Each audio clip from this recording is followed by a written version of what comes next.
Good evening, everyone, and welcome to the broadcast. I'm newtmechanist, and tonight we're going to be continuing our playthrough of the Apollo Justice games. We are getting towards the actual start of a new trial. Should be a lot of fun. Before we get into that, though, let's check in with the kitties. They have scattered to some extent.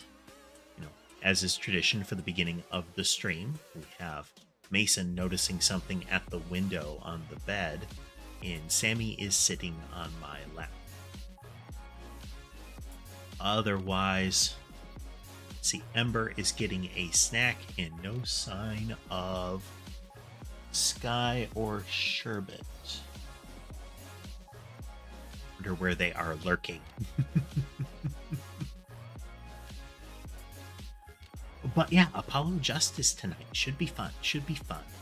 Let's get that rolling.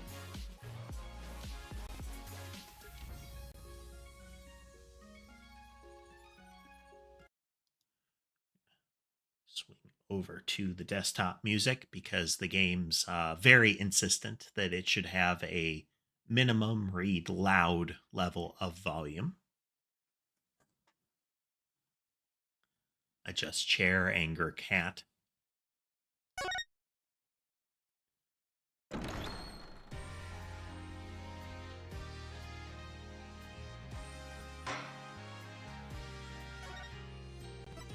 Like, you can't turn it down any lower than this or it will go silent. I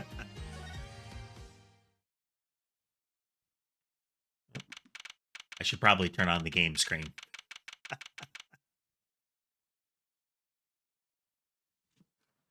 I adjusted those pillows a little bit. Maybe we'll get some more visibility on the kitties. Time will tell.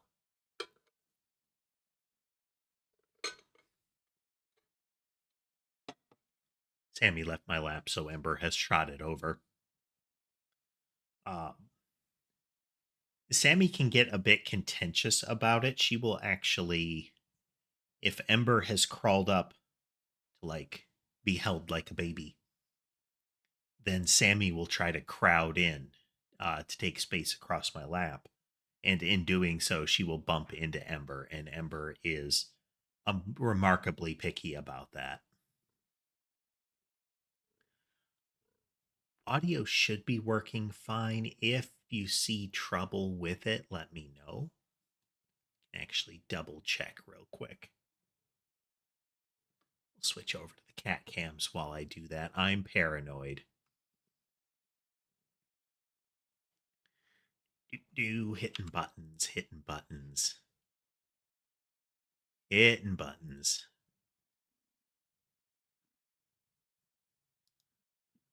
Do.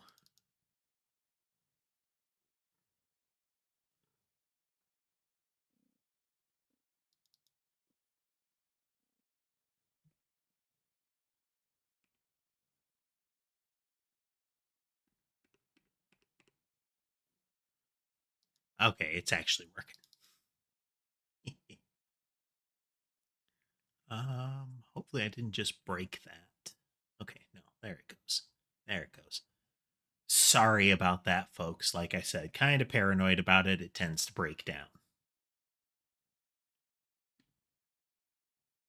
Oop.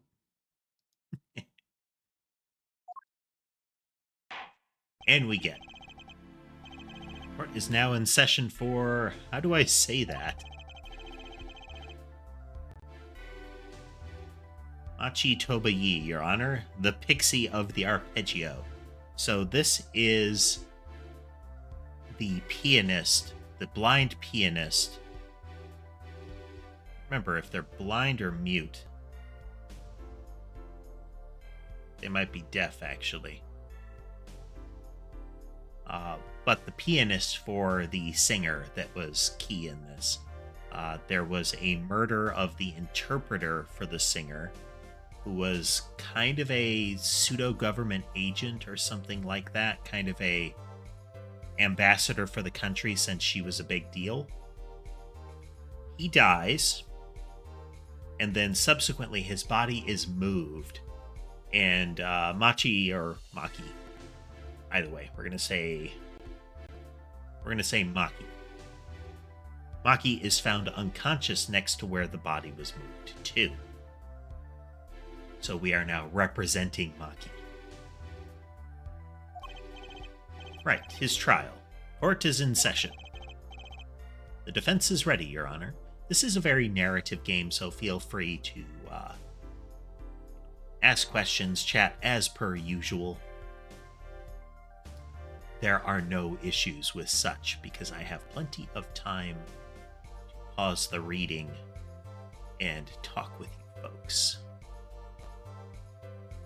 There is no scuff. I am totally prepared for what I'm doing. I need to change the Twitch stream handle here.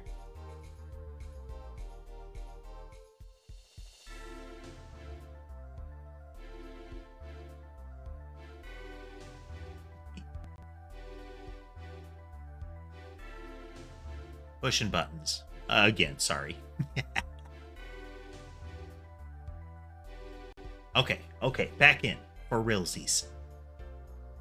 Definitely for realsies. The prosecution is A-okay, Herr Judge. He is kind of pseudo-Eastern European, a very generic rock star character stereotype. And that he is the lead singer of the band that was performing when the murder took place. Sure, a bit looking around. Very well, Prosecutor Gavin. My opening statement, yeah? No, actually, there was something else I wanted to ask you about. Yes? Say you're going to visit someone in the hospital with an incurable disease. What do you say to them? It's a bit of a non sequitur, Judge. Eh? I mean, you wouldn't say get well soon, right? You'd only been kicking them while they're down. It's a very morbid line of inquiry we're going down here, ultimately. What are you talking about? Actually, I'm going to visit someone who is terminally ill. Right after this trial. The Chief Justice's son. Okay. This feels like, this may be important later, maybe? The Chief Justice? His son is afflicted with a most terrible disease. He doesn't have long, it seems. Ah. So I thought I'd go pay him a visit. Shifting chair. Jostling monitor. I thought saying something moving might be the order of the day. Why don't grown-ups ever just say what's on their mind instead of pretending? She's looking at me with something like disgust. Hey, what are you looking at me like that for? Gabble. In any case, I'm a bit busy today, so let's wrap this up quickly. Yeah, that's... The judge shouldn't be saying that. It indicates perhaps a preference for a hasty decision. Though... This judge is not necessarily known for rational behavior or decisions at any given moment. It is the way of this game, and these games in general. Prosecutor Gavin, your opening statement. Briefly. You're in luck, Herr Judge. I believe you'll be going on your hospital visit sooner than you think. First, to review the victim in this case. Romain Latouche, age 35. Global manager for diva songstress Lamoureux. I have no idea on her name. Lamoureux? Lamoroy. Cause of death, blood loss due to being shot by a large caliber revolver, like a big revolver. This report has all the details. Court accepts this into evidence. 45 caliber, that's quite large, isn't it? So we have the revolver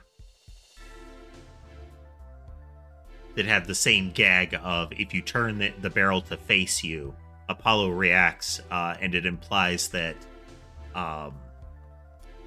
Trilogy is aiming it at you.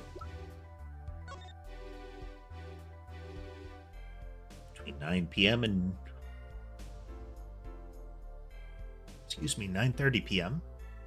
Blood loss due to 45 caliber bullet wound. Time elapsed between shooting and death currently under review. Seems to be potentially critical evidence that is missing. We shall see. We shall see.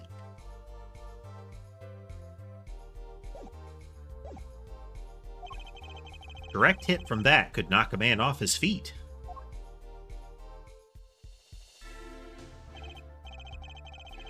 We don't know if it went all the way through. I thought there might be damage to the wall, so it was potentially a through and through kind of thing. And there hasn't been any speculation about this yet. Or at least any description of what this is.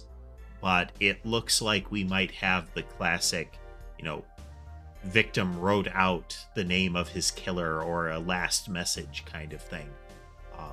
We've seen that used as a misdirect before, where the actual killer uses the victim's finger to write the message.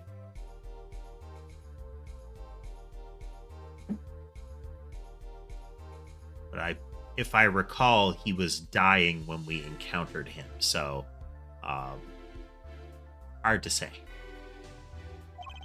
However, the bullet struck him in the shoulder. The damage to the body was slight. Death was not immediate. Sadly, the blood loss was such that he could not be saved. I suppose the victim's condition could have been much worse, considering. Uh-oh. There's a kitty scuffle unfolding. Currently behind the desk, facing off. So there's our crime scene photo. Which one is walking up my legs? If it's Sherbet, I have concerns. His murder mitts are at full Death Razor mode. Yeah, that's Sherbet. Happily, he didn't try to scale my legs. He is tricky to get a hold of, period, so getting a hold of him to trim his mitts is not really in the equation at this point. 2 shots were fired. 1 shot missed, the other penetrated and passed through the victim's shoulder. Both bullets were found in the wall at the scene. Observe the diagram.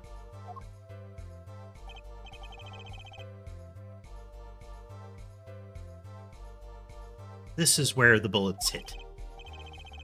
See, the court accepts this into evidence. We're talking about a 45 caliber revolver. We must assume that the killer was adept at the weapon's use. I don't see why that's a clear assumption. They could have just been willing to sacrifice their stability and shoulder to fire a bit wildly.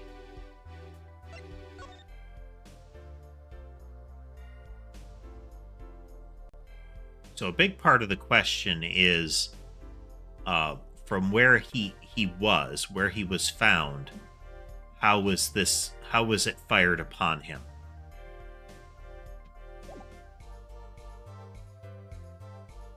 What you doing, buddy?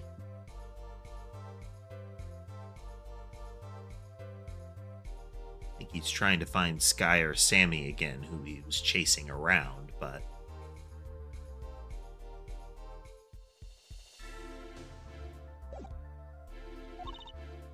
Really? Yeah, apparently weapons that size have a powerful kickback.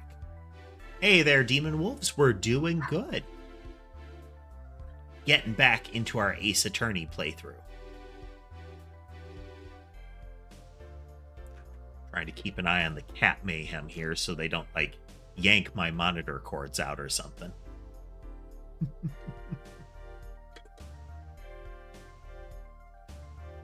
Have you been doing, Demon Wolves?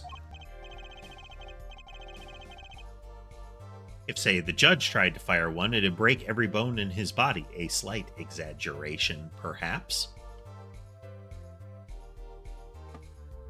I mean, if you wanted to exaggerate a little, it could, you know, tear his arm off or something like that.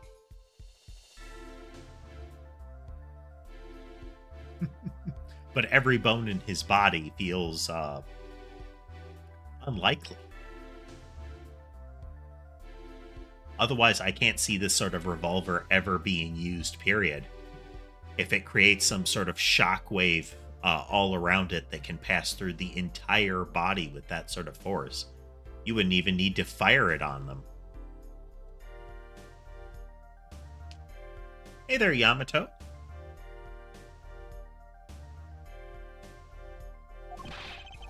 The defense will take more care in choosing examples.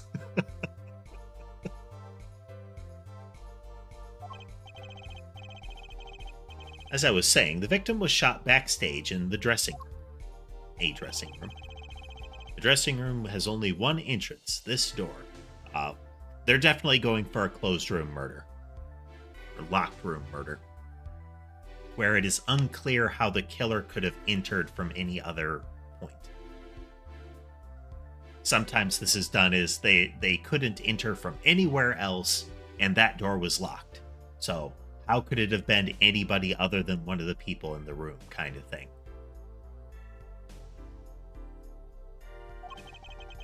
It does seem to be the case, yes. However, there were witnesses who heard the gunshots. He's talking about you and Emma, huh? Yet when the witnesses entered the room, it was empty, save for the victim's body, of course. But that's impossible! Exactly. This murder was impossible. That is a stance for the prosecution to take. Clearly, Your Honor, the murderer was a sorcerer. And clearly, the defendant is such a sorcerer. How can we tell? Because he weighs less than a duck. References.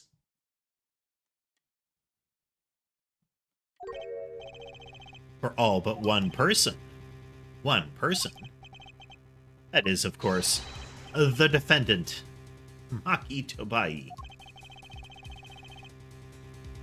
Only this defendant could have committed the crime. I think they're going to say only Maki could have fit through the vent that was in the room. But how? Quite simple. The circumstances of the crime scene make it clear. And while I can't imagine it would shatter every bone in his body to fire that revolver, Maki is small enough that I feel like it would have drilled him into the floor after flying backwards a little bit. I don't think there's any amount of bracing that he would do without, like, some sort of reinforcement structure to fire that thing. I assume you have testimony to back up this claim. Please show the witness to the stand.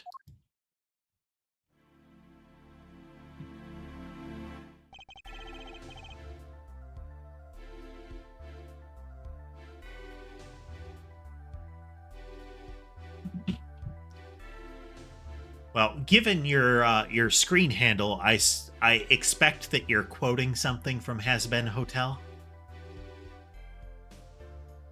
Perhaps one of the musical numbers. Your name and profession, please. Emma Sky. I'm a detective for the police department. Was on security detail at the concert forum that night. Emma seems tired somehow. Security at the concert, you say? Some security I was couldn't even stop a murder. Out. Now don't blame yourself. Things like this happen. It's expected at a concert that there will be 1 or 2 murders. It's just how things are. Mosh pits get really dangerous.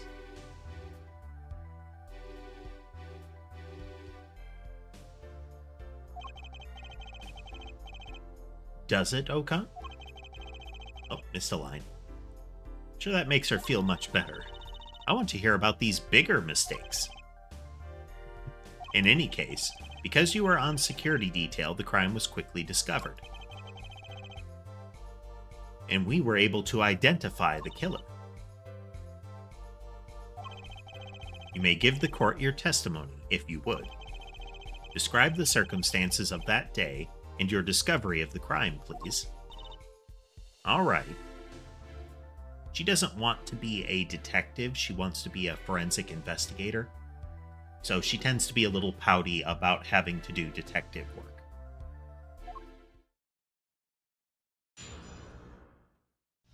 Feel like they would at least be a little adjacent, you know? Murderous circumstances. The night of the murder, I was on security backstage at Prosecutor Gavin's request. Only people involved with the concert in some way were allowed backstage. At the beginning of the 3rd set, I heard shots. I went into the room, filled with blaring rock music, and found the body. I examined the scene and determined that only the defendant could have done it.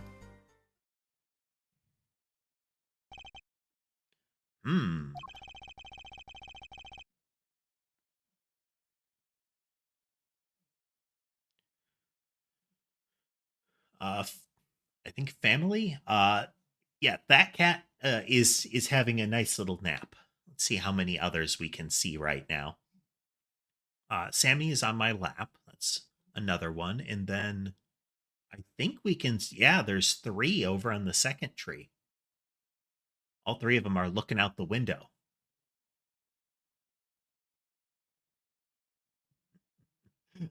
I see that Okaneki has changed their name to be somewhat phonetic.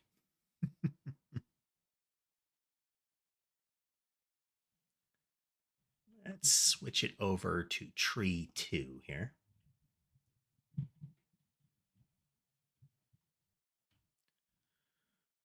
It's lucky that a detective was the first on the scene. But that door was the only way out of the room, right? Pretty much. Then I don't get it. How can they say that Maki did it? Like, we need a bit more information. Very well, the defense may begin the cross-examination. But hello, folks. Hello, and welcome to the stream. If you're not familiar, this is an Ace Attorney game. It's a relatively classic and had been a long-running series. There have been a couple of recent entries. But we are playing through one of the remastered original sets.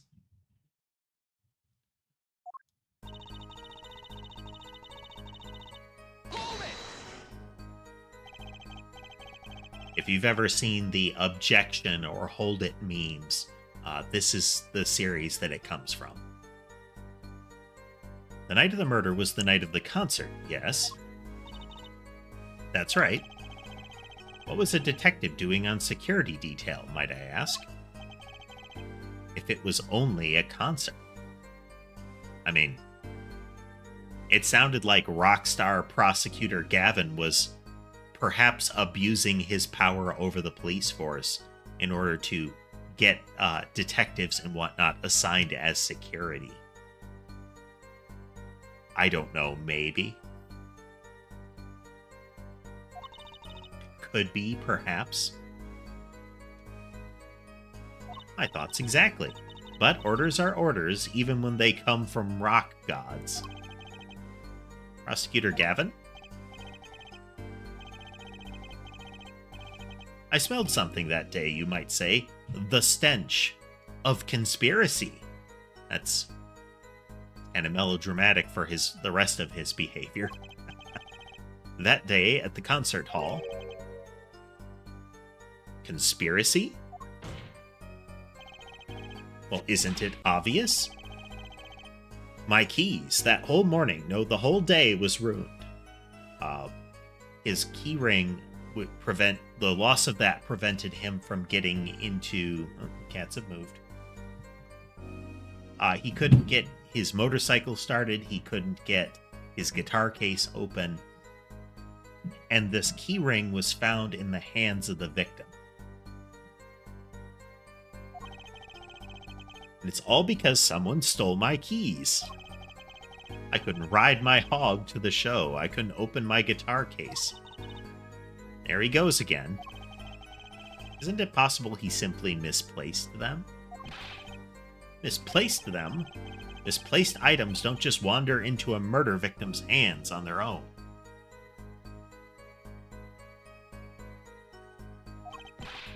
What's this? Prosecutor Gavin, if your keys were in the victim's hands, that makes you a prime suspect.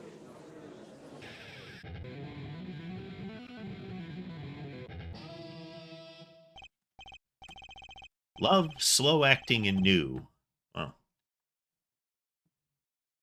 Atroquinine is waiting for you. I don't recognize. He's singing something. Does everything with this guy have to be so over the top? If I recall, when they introduced him as a prosecutor, they kind of established that that music exists in the courtroom.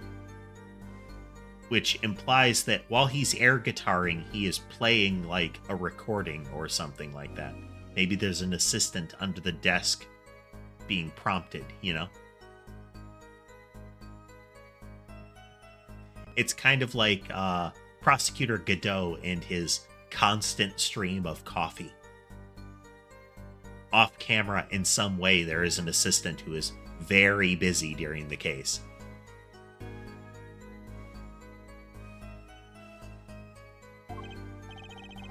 The killing happened in the middle of my concert. I was, like a sailor, adrift on a sea of sound.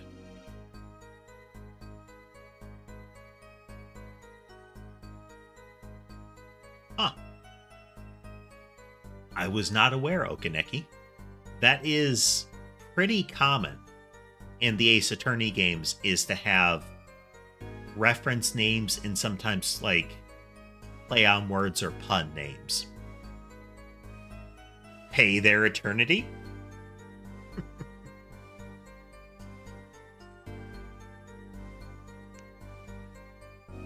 Less heresy in this game and more questionable legal practices. Anyway, I didn't want anything else stolen, so I put the detective with the most time on their hands on the task. I see, I can accept that.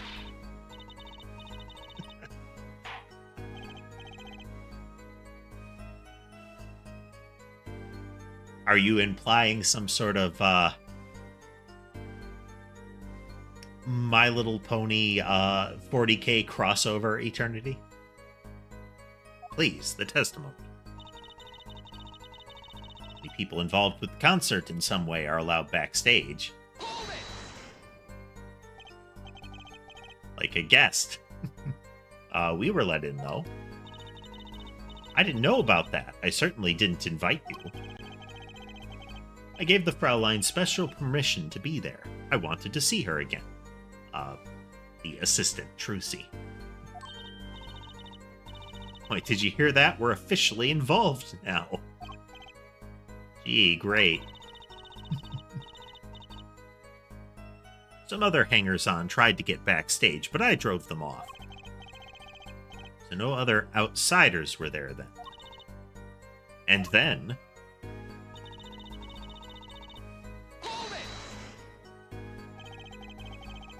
I believe we were having a chat when we heard the shots. You were the one chatting. I was eating snackoos. You can see she has produced her infinite bag of snacks again. apparently, somebody looked it up, and those are apparently like a chocolate-covered sort of thing, but I still contend they look like a jerky sausage or something like that in that picture. In the bag, they seem to be like chocolate-covered crescent things. That's right, that's right, a meat stick. A tube of processed meats.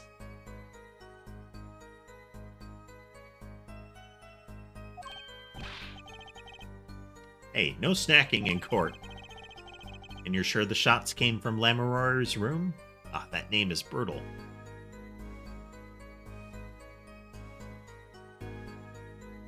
I've actually encountered,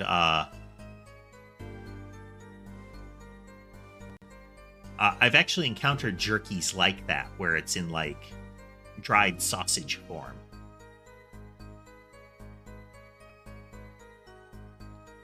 Yeah,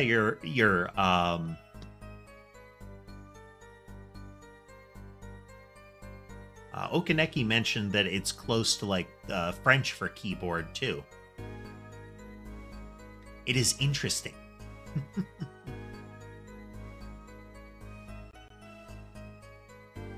It also lines up with some of the kind of off-English words he uses.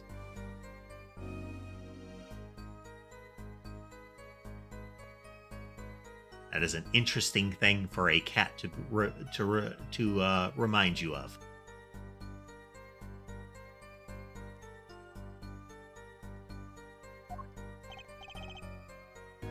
Absolutely. Hey, I'm the one being cross-examined here. Here, this'll keep you quiet. When she does this, she apparently is throwing the snack at him. Yep. Kadonk. Thanks. So, Munch, how about it, Munch, Emma? Right there. Hard to be mistaken about that. Please, either talk or eat, not both at the same time. Are you playing Helldivers Eternity? Is this managed democracy? Right, so after that, me and Mr. Lawyer there opened the dressing room door.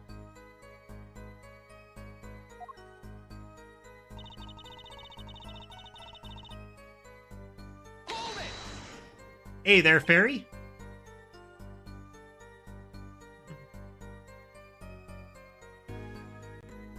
I wonder, would that be like pork rind adjacent? A meat-filled Cheeto?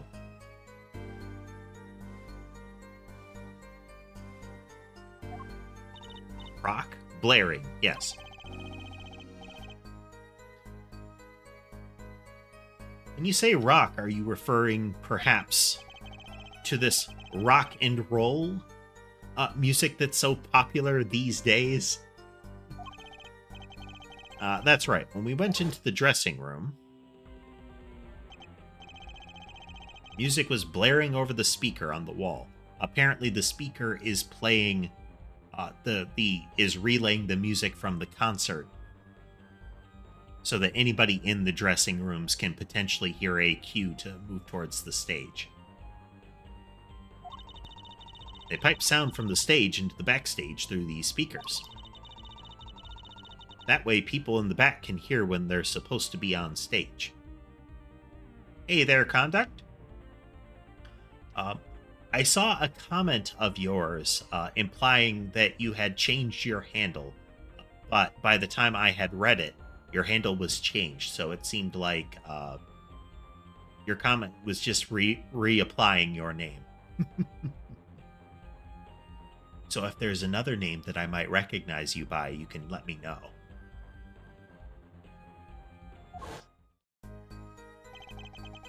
Did it have to be so loud?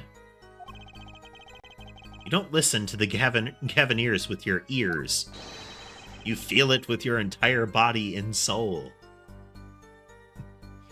The music is played less in a auditory fashion and more in a physically destructive fashion.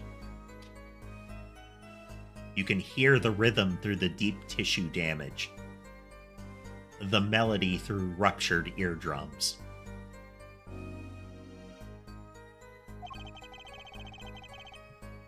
Always have the backstage monitors at full volume. When we walked into the room, the band was playing Guilty Love, I believe. All of the whole band and all of their music is law enforcement themed. They all seem to be like detectives and prosecutors and the like, making it easy to determine the time of the crime. If you could hear that music playing, then everyone on stage for that song has an alibi, including myself. Anyway, I closed off the scene and started my investigation. I think that's going to probably show up. That's my guess, is that we will have the music that was getting piped in was not actually from the stage. It was something else.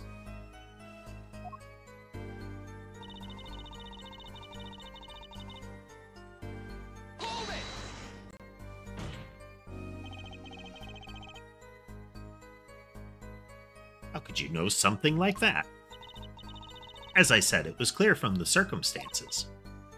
Listen, we know that there was only one exit from the room, that door. The small window only opened a tiny crack. And I was standing in front of that door. So how could the killer have fled the scene? There's only one possibility. The air vent. Ah. But that air vent was too small. Who could possibly? Exactly. There's certainly no way you could get through, nor you could get through, nor me. The only one who could fit through was a child. A child? Remember, access to those rooms was limited. Only those involved with the concert were allowed. And of all the people involved in the concert, only one is small enough to be considered a child. There was no access through hallways or places that she could fit and see. If the killer was crawling in the air ducts, they just had to be small and present at the concert. Correct, Tess. Zero singing. There will be no singing at all.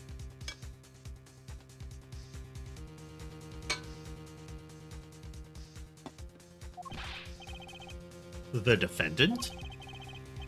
The pixie of the arpeggio flitted up toward the sky and disappeared from the scene of the crime. But that's just conjecture. Oh, there was no other way out of that room. Here we're seeing the standard Phoenix Wright and Ace Attorney game kind of things, where the prosecutor is allowed to make wild conjecture. The judge will take it at face value and consider it to be true, unless you can not only refute it, but provide a even better alternative. Like, their speculation has to be completely proved impossible. And then often you have to find out exactly what happened instead. It's both a game mechanic and it adds cheesy drama. You were there. You should know, Hair Forehead. And there is another vital piece of evidence. Evidence? What? Marks were found on the air vent grill. Traces that it had recently been opened.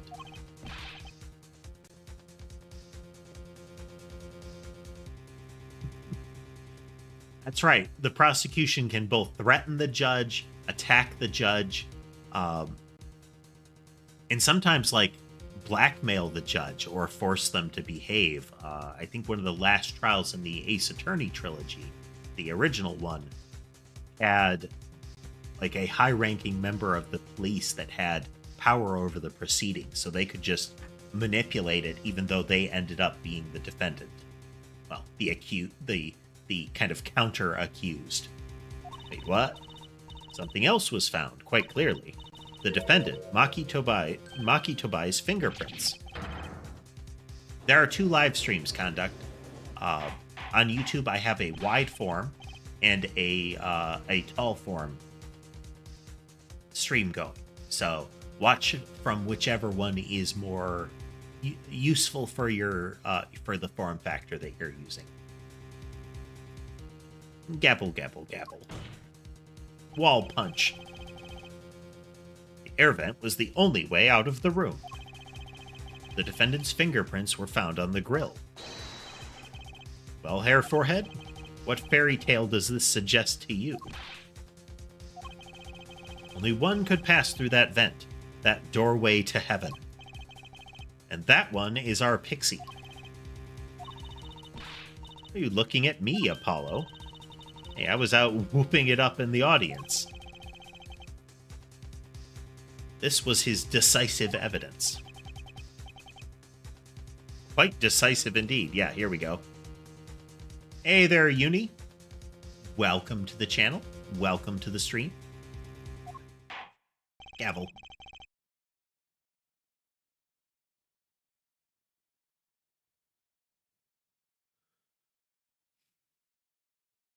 Is a, I don't know, useful property, I guess, quote.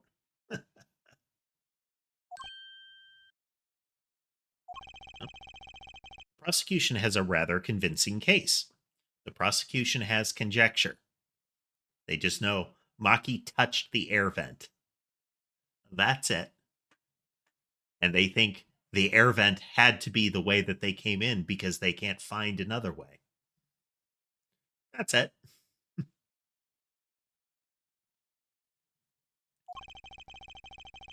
only way in and out of the crime scene was watched,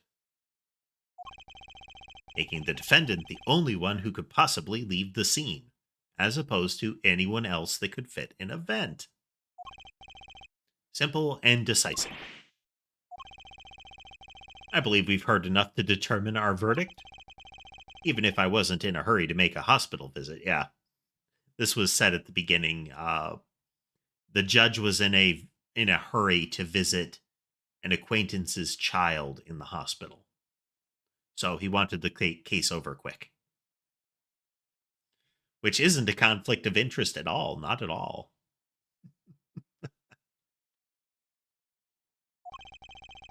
I'm sure the Chief Justice will appreciate the gesture. Unfortunately, we have no direct witnesses. Fortunately, the criminal left decisive evidence for us. That will have to be enough. Can't be over already? Very well, I believe this trial is finished. The defense has no contradicting evidence. The prosecution has presented our proof clear and plain. If you have contradicting evidence, it had better be clear and plain. Apollo, they've got us on the ropes already. We better come up with something quick. I know. Think, what can get us out of this? We need evidence or a witness that can prove Maki is innocent beyond a doubt. Without that, Mr. Justice, do you have contradicting proof that can overturn the prosecution's case? If you do, you'd better tell us about it now. We will now demonstrate, once again, the classic Ace Attorney game mechanic of saving it before any major decision. Because it is really a pain to have to start a whole trial sequence over again.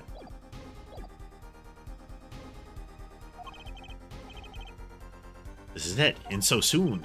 If I mess this one up, it's all over. Court wants contradicting proof?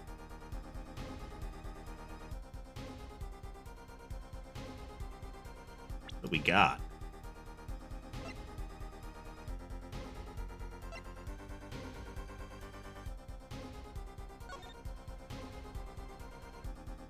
It says we can't talk about the case. It's her postcard.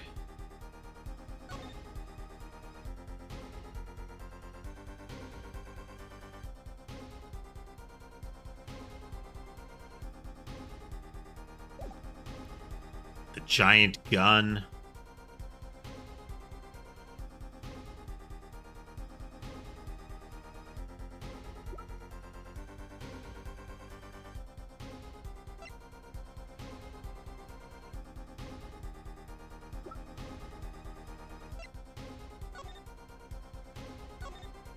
Easy lyrics.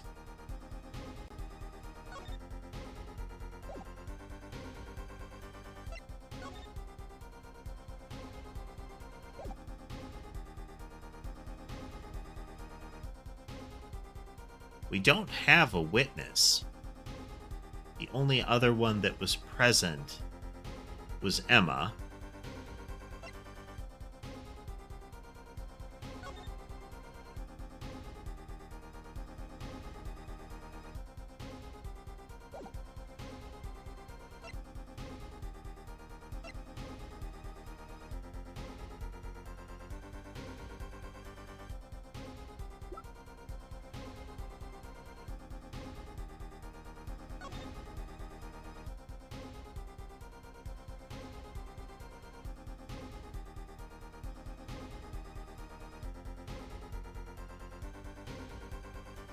Okay, I'm gonna guess it's this, because if Maki came in through the vent, that'd put him here.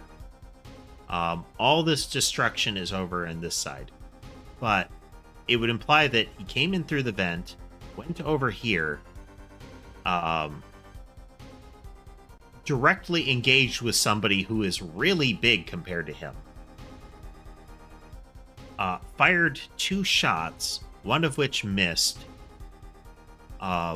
Into the guy's shoulder, who is again taller than him, which would imply, to get that angle, that he was further away than right over here. So I think it's this. Let's find out.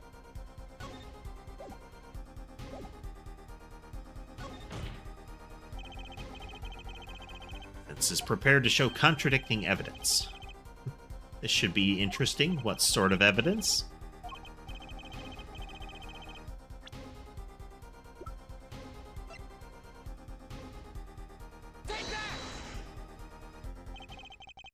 This evidence does more than contradict. It flips the whole case on its head. Thank you for presenting evidence that is both clear and plain as requested. Yeah, clearly and plainly wrong. Now, normally, silence like this indicates you got it right.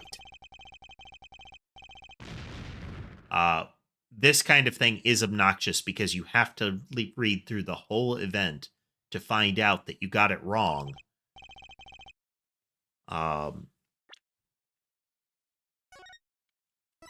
It's not until you get a penalty that you know that you were wrong. For certain. That's usually not how it goes.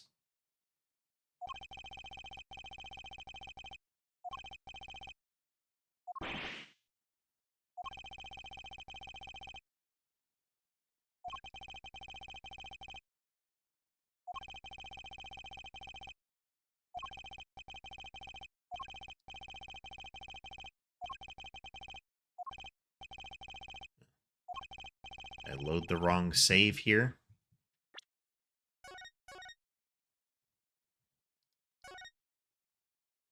Just make doubly sure. Yeah, okay. I loaded the auto save, which was 2 minutes prior.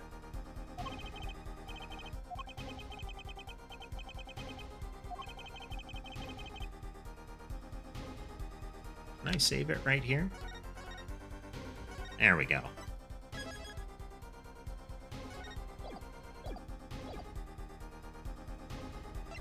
Can we call Maki? Prosecutor Gavin, you claim there were no witnesses to this crime. Are you absolutely sure? Absolutely. I'd swear it on my career as a prosecutor. And on my million-seller hit song. Looks like atroquinine. There he goes again. That's too bad, because there was a witness. Really now? But how did you come to possess knowledge the prosecution clearly does not? So I am the only one in the world who knows this. Oh. Okay. Well, thanks, Parwin. I appreciate it. And welcome to the stream. Welcome. So when Apollo went in there and was watching the scene while Emma ran to get help, the guy was still alive and told him to talk to the siren or something like that, which implies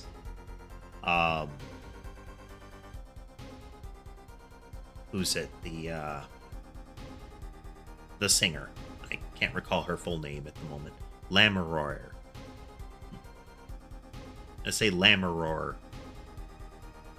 That's slightly less painful than Royer. But we'll try. We'll try to keep continuing. I don't know. I'll forget. I just talked to him, and now... Yep. He's alive. Mr. Latouche, can you hear me? So cold. Witness. Cold? Don't worry. You're going to be fine. Help is on the way. Can't see. Jose, this is the murder victim in this trial. We are trying to determine who killed him, and ideally that it is not our client. Who was the witness?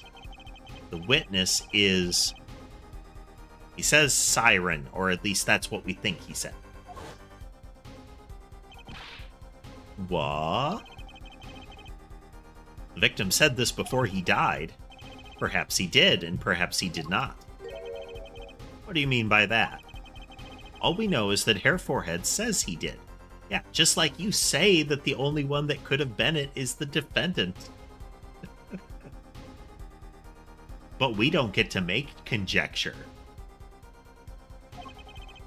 It's no testimony, especially since it comes from the defense attorney himself. But it's the truth. He said it. I even told you about it. But apparently you ignored me completely. It's my policy to fully investigate everything I deem relevant. Clearly this rookie lawyer thinks he can tell me how to do my job. This is the Apollo Justice Ace Attorney trilogy. Is interactive fiction, kind of a more hands-on visual novel kind of series. That's enough. Mr. Justice, we need clear contradictory proof from you. This witness of yours unknown to the prosecution. I hope you're right. Failure carries a stiff penalty. Perhaps a stiffer penalty than usual is called for? Okay, so we made progress. This is the siren of the ballad. Lamarore? Recall Mr. Latouche's last words. Is my audio cutting out? If it is, I can try to repair it.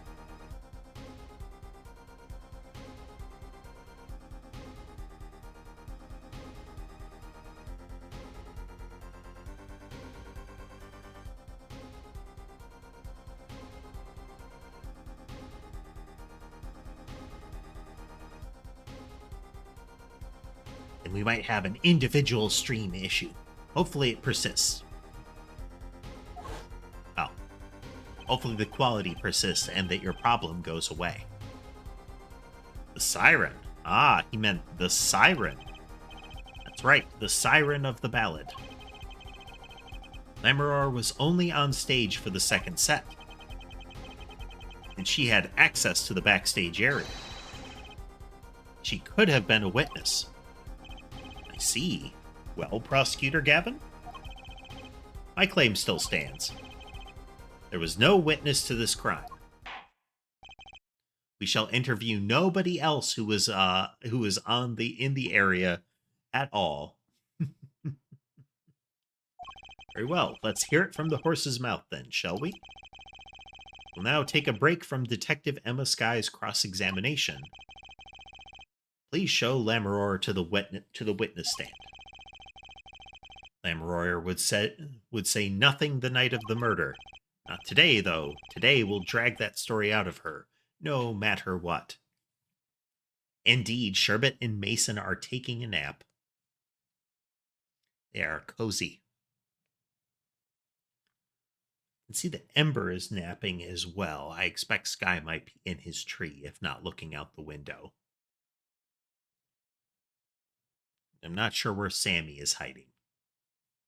Actually, no, I am sure where Sammy is hiding. If you look to the right of the camera, like the rightmost edge, you can see an even darker spot than the existing blanket there. That is Sammy. She is laying on the other corner of the bed. I presume. I guess it could be Sky because it is just a darker spot. For those in the wide format, we're going to zoom in.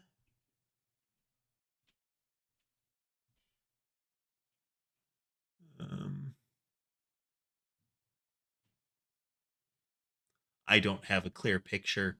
In fact, I've only got shadow, like the very edge of a cat, I think.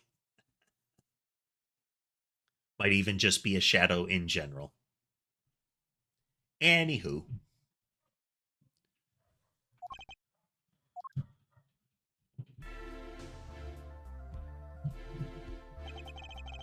It's my distinct honor to welcome the Siren of the Ballad to our courtroom. You are too kind. You can speak English? Yes, I can. So, part of the plan of the nation that she came from to further, add mystique to her was to claim that she could only speak their language. And Latouche was to act as her interpreter. She did not actually need him to be an interpreter. Now, the defendant, Maki, can't speak English. Well, that is what is claimed as well. And we have never encountered him speaking English. Though I am not very good, there is much I do not know. You speak so well. Have you spent time here before? Actually, I do not know how I came by my knowledge of your language, nor where I studied it. Does she mean she doesn't know? I too thought to call her as a witness, but I did not. I had a reason, of course. And what's that? Lamaror suffers from amnesia. Amnesia? Lamaror is not my true name. I mean, are we talking short-term memory loss or something like that? Usually when amnesia is deployed in fiction, it is past events, not random current events as well. Remember nothing of the time before I was given it. Nothing of the time before I started singing on stage. She's even more mysterious than I thought. As lauded singer Lamaror, she lives a good life. There are little difficulties for her thanks to her success. Yet, I did not wish to subject her to unnecessary stress. I see. I care surprisingly little about people's pasts. You have nothing to fear in this court, Lamaror.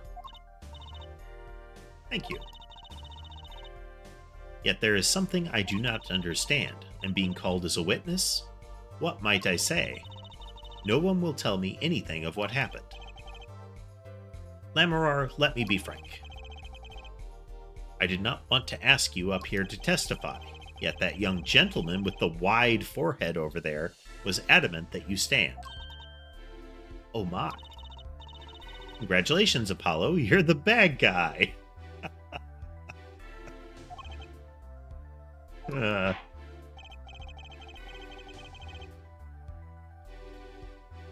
now that you're here, please give us your testimony. If nothing else, the sound of your voice is welcome. Tell us what you saw the night of the crime.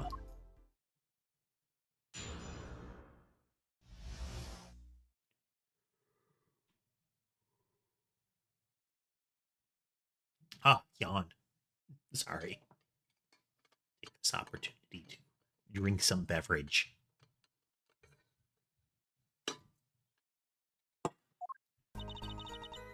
As for what I saw nothing. That night, I was invited to sing on stage, and this I did. I did not return backstage after the second set. Then I was led by the police to Mr. Gavin's dressing room and told to wait there. It was where I learned that something had happened, but I wasn't told the details. I must say, you sound wonderful just testifying. I hope he was too distracted to hear what she was actually saying. There you have it. She saw nothing that night. Now we can only pray that the defense has the sense to admit defeat and refrain from detaining her here longer than need be. Oh, you just got badder, Apollo. Way to go. Very well, Mr. Justice. Keep it short and sweet. Lammeror wouldn't talk to me the night of the crime. She must know something, and I've got to find out what.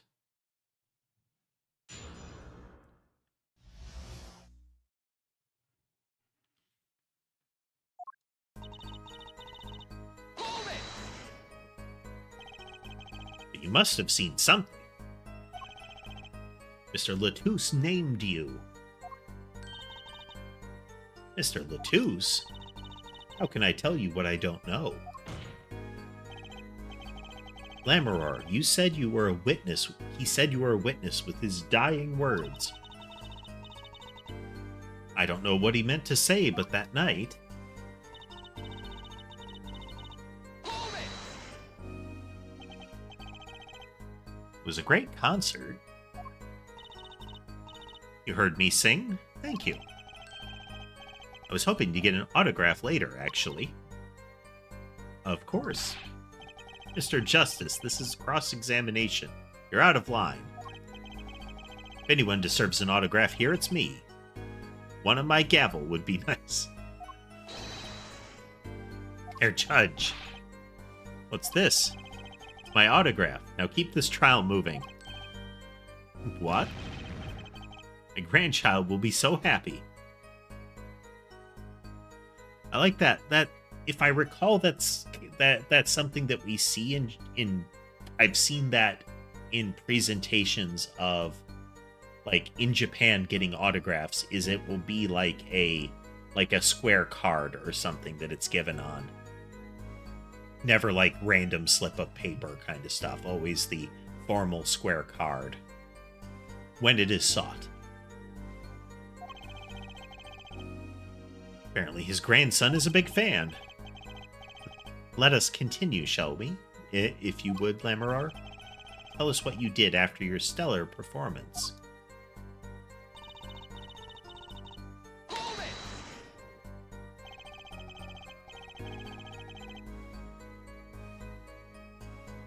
You did not return backstage once? Where were you then? What were you doing? I was cleaning up on stage. There are many things I must do for a performance other than simply sing. Was Maki with you at the time? Fortunately, I do not know where he was. So much for an alibi for Maki.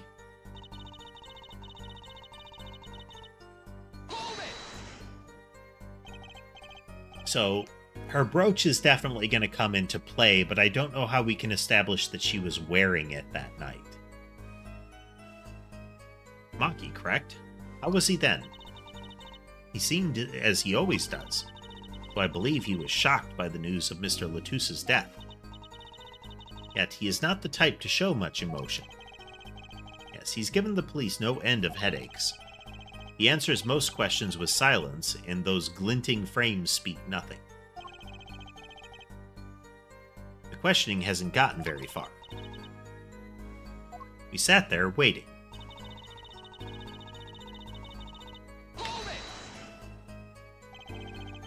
How was the incident explained to you?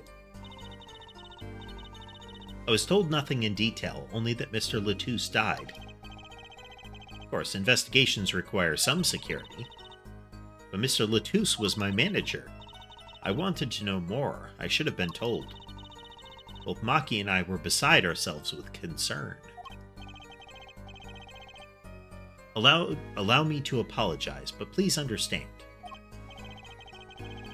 Keeping you in the dark was as painful for me as it was for you. Probably not. Probably not.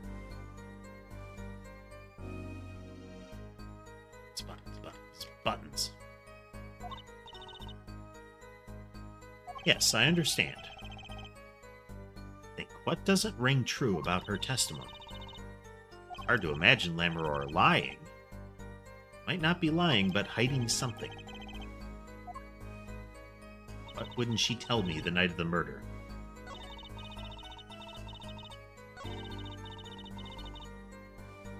We're gonna... I think we can present the brooch here.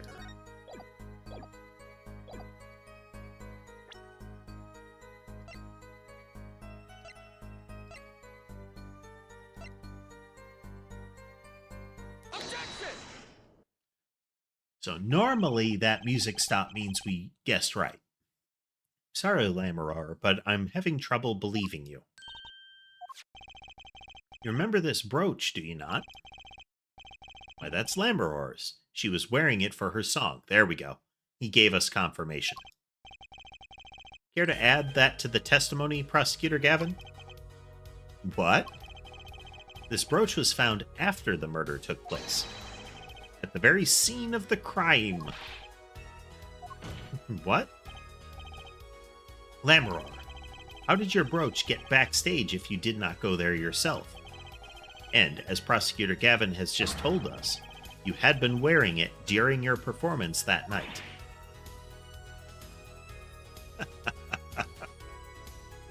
Her little shock expression of her veil kicking up over her face, like full extension. Over her eyes.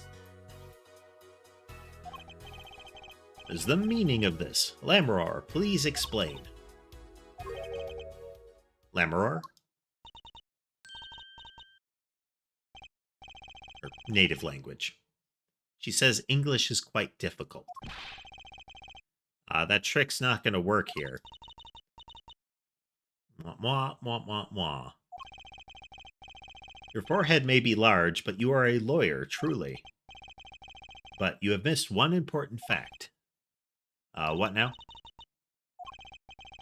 In fact, at the time of the incident, I went backstage, but only for a moment. Huh? Still puts her at the scene of the crime. Think back to the moment of the crime. You know whereof I speak. Is she really saying all that? What's she talking about, Apollo? Right when the incident occurred. So, her statement is that she was only there briefly. That's when she lost the brooch. But it couldn't have been at the time of the killing because there was no way out of the room that wouldn't have taken her past them. Talking about that? I have to call it for backup. Right, understood. You want me to make sure no one comes in, right?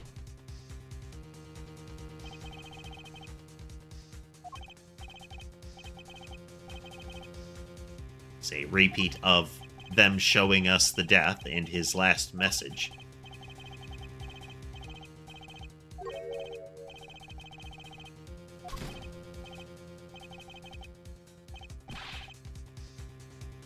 So we heard a noise during that.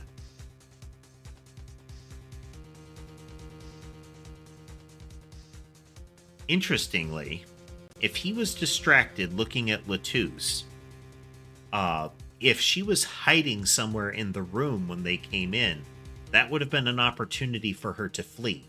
For the killer to flee, ultimately. Who's there? Yeah, that was the sound of the door. So we hear the sound of a door, and then we hear the sound of the door again when Emma comes in. What's wrong, Emma? Did you see anyone just now? Huh? No. Sworn I heard a door close. I looked into the room. Just a glance, mind you. This is when your brooch dropped. That explains that. But she just asserted that she had just found out, so she looked into the room, didn't see anything, and booked it. Despite the fact that the room would have visibly been in disarray, and from the door she could see part of the corpse and Apollo standing there probably back turned. She's like, nope, this is normal. Off I go. It does. There was no other time I could have dropped it.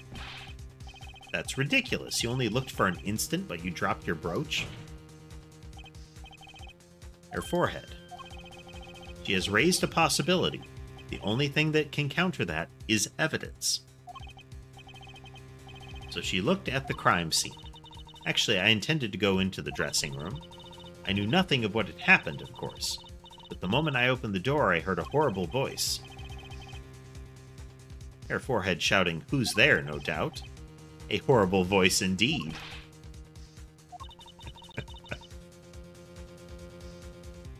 You're stupid and your voice is stupid. I closed the door immediately. Well, that explains the brooch. Return to your testimony. It's too convenient. She's hiding something. Lamoureux, you did look into the room, though, right? Yes. Testify as to what you saw. Very well, though it was only the briefest of glimpses. Okay, so we have a visual tell that's going to happen at some point. We're going to update our save so that I don't forget.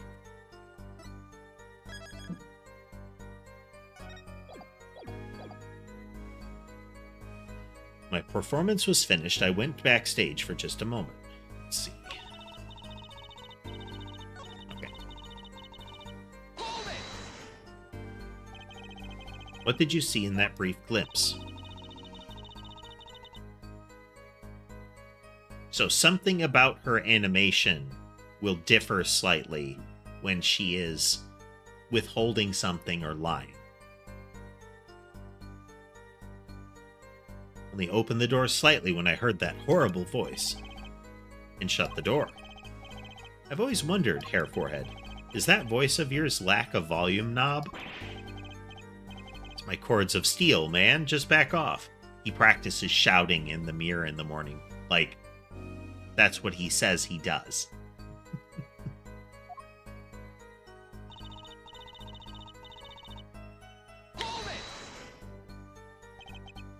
A wall? Was there a wall there?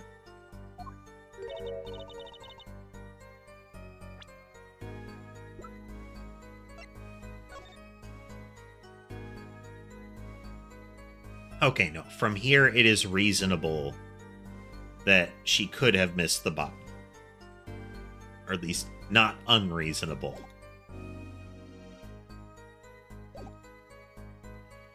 Is that in English? A division or partition, I believe. It's a large dressing room divided into two halves. And the murder took place in the inside half. Guess that partition might have hidden the body.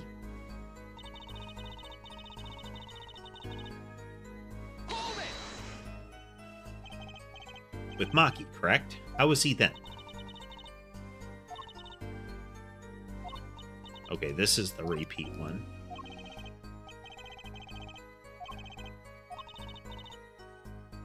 So she has added a couple of the prior steps there.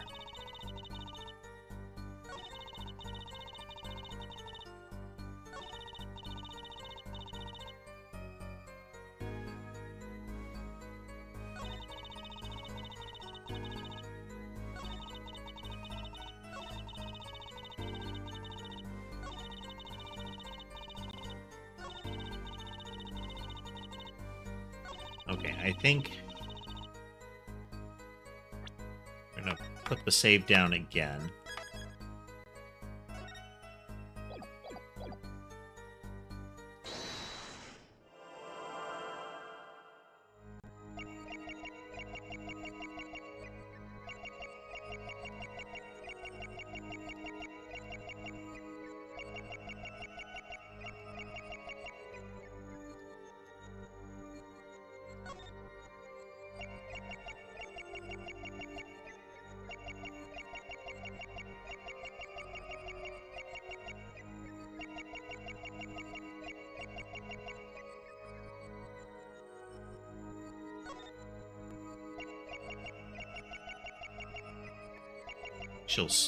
Yeah.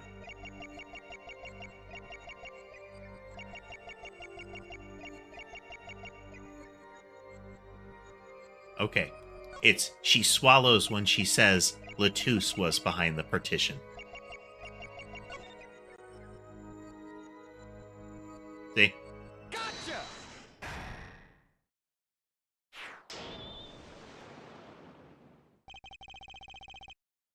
The late Mr. Latouche's body, you say? Yes? You know something more about Mr. Latouche's death than you're saying. What? I don't know why it's the bracelet, but effectively he has a magic bracelet that seems to enhance his senses so he can see when they've got, like, a nervous tick. I could see you're trying not to remember, but the effort made you swallow. Can't fool my eyes. It is true. It was so terrible, after all. Why did Mr. Latouche have to be shot? One moment, Lammeror. Yes? Was that you just said? Why did Mr. Latouche have to be shot? Yes? He was hiding something, I knew it. Lammeror, I'm afraid you haven't realized it, but your words just now contradict your testimony. Huh? How could that be? Take this.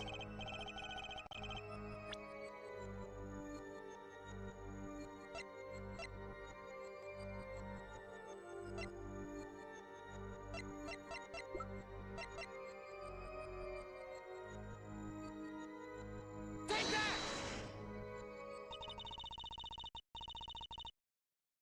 No.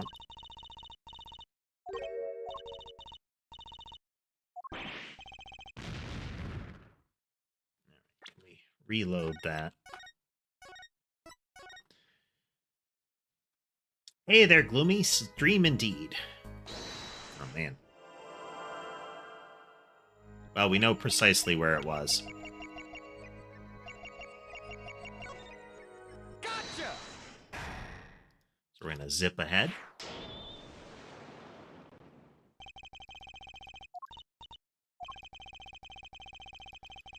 Getting back to where we were here.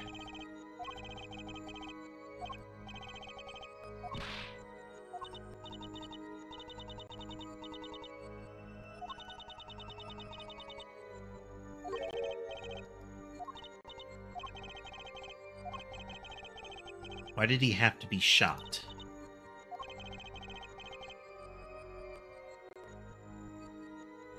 Put down our save here at the moment.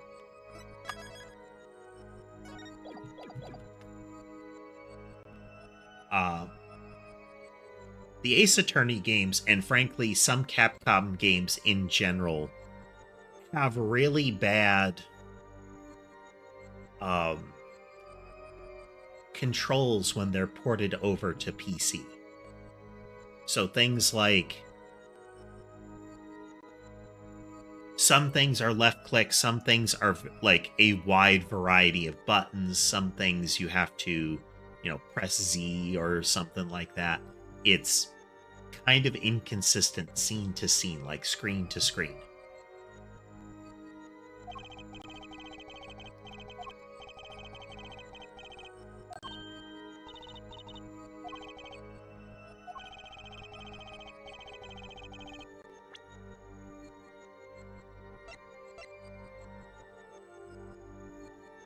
Oh. Maybe. Yeah. Information is restricted. Tell me, how did you know he'd been shot? Yeah, because they emphasize that they didn't tell her anything despite her pressing them for information. Immediately following the incident, a gag order was placed on the scene. This is the document proving that. So if she couldn't see the body and the gag order was in place, and Gavin asserts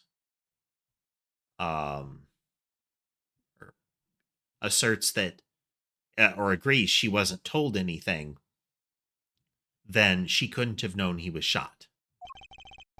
In your testimony, you told the court, no one told me anything about the incident. Ah. Furthermore, you testified that you had seen nothing.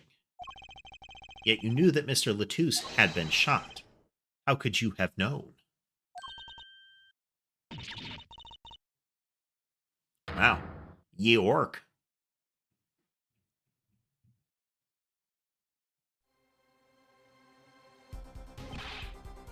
Lamaror, you aren't hiding something from this court, I hope. She only perjured herself a little, just a weensy bit. That's nothing compared to some other witnesses. Sweet song of hers was sounding a little too sweet. Now I remember. Please allow me to add to my testimony. Of course. All we want to know is the truth. She looks kind of pale, huh? She saw something. I know it. Even the victim said so.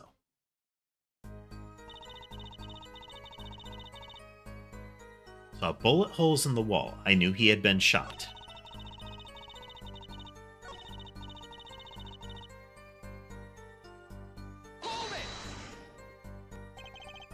Only a glimpse, yet you know that there were bullet holes? Yes, I recognized them immediately. Seen bullet holes before, you know. She couldn't have, because when the door opens, it opens to the right, and I think it would block it. So if we look... Yeah.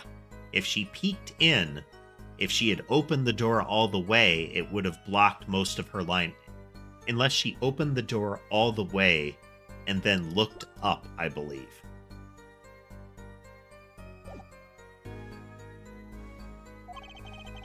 You have traveled the world as a singer. You must have sung in places far more dangerous than our country. I go wherever my voice is needed. Those places are many these days now. It's really cool. I hope I get to travel like Lamaror someday. I plan on recording my next album overseas. Their studios have a different sound, you know. Maybe I should go on the Chords of Steel tour. He calls his vocal cords Chords of Steel, and he has a catchphrase that he says in his head. He's kind of a goober.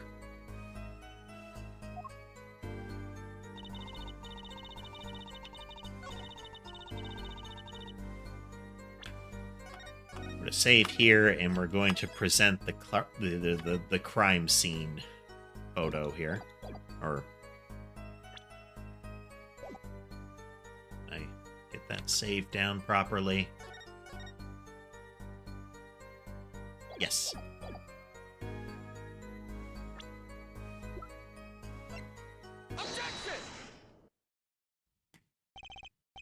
Lamaror, they call you the siren of the ballad, but lies are hardly becoming of such a creature. I mean, it's not explicitly a lie, but deception is kind of a thing. The whole sing beautiful songs to lure sailors to their death is... I feel like that's at least lie adjacent. In the general vicinity of untruth.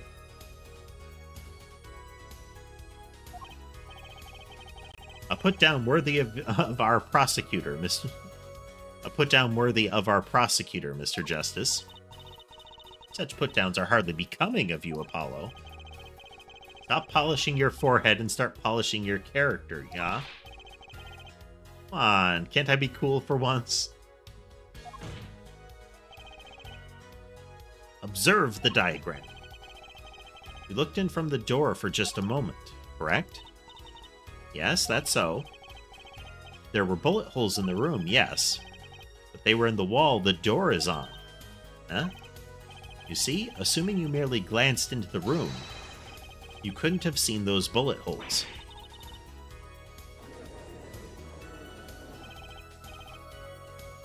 Lamaror. Yes? I'm afraid the defense has raised a good point. It appears you have been holding back something. And I must tell you?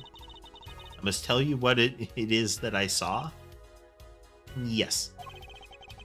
The happenings in this trial are being recorded, and I'm certain it will be on the news in Borginia, the totally real country she's from. You understand your reputation is at stake. It falls to you to avoid tarnishing it. Personally speaking, I still believe that cross-examining her will yield us absolutely nothing. But she knew how Mr. Latouche died, and he named her as a witness. You must have seen something, Lammeror. Very well. Lammeror, please continue your testimony. Very well, I shall.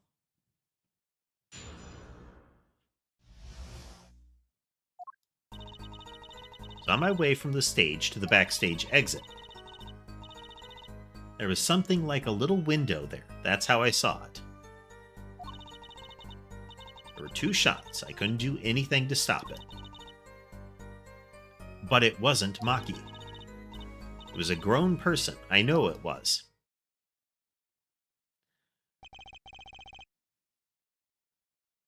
So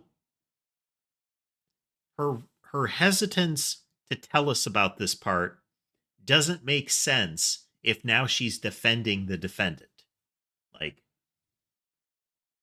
her prior statements would make it so that the defendant would be guilty because they led to nothing. But her new statement defends Maki by saying she saw that it wasn't him. It was somebody too big for that, which it's as Apollo has declared that she was a witness and she now confirms she was, that blows a gaping hole in the not evidence that the prosecution has. That will not be the case.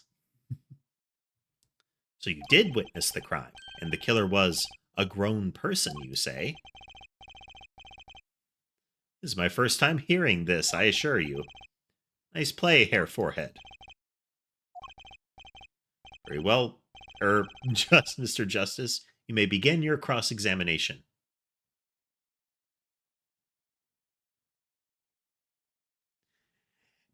Yep.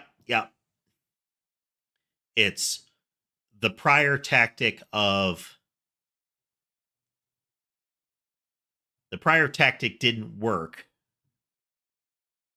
So now she's potentially either throwing guilt on somebody else to dodge herself, which is potentially plausible, but let's see how more of it unfolds.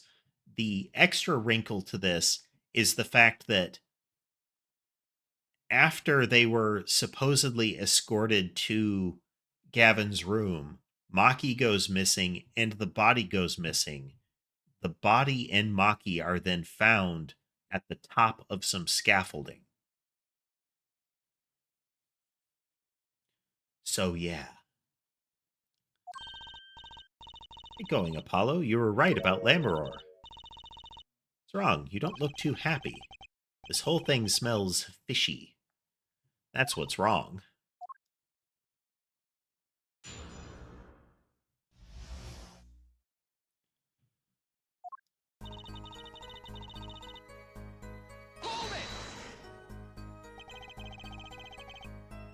So you were heading toward the dressing room? Yes. Well, this is a little before she opened the dressing room door and dropped her brooch. So, the dressing room hallway is a straight line with the rooms directly adjacent to each other. The implication of this is that it's a horseshoe that starts on one side but isn't accessible from the other. Kind of like a hook shape, you know? Because she had to be walking by the window on the opposite side of the room and then loop around all the way to that door instead of there being a straight shot available. Maybe she guessed the wrong door and got in the wrong hallway and had to wait until another exit was available. I don't know. So this is a little before she opened the dressing room door and dropped her brooch. About the same time Emma and I heard those shots. I was on my way back. Well,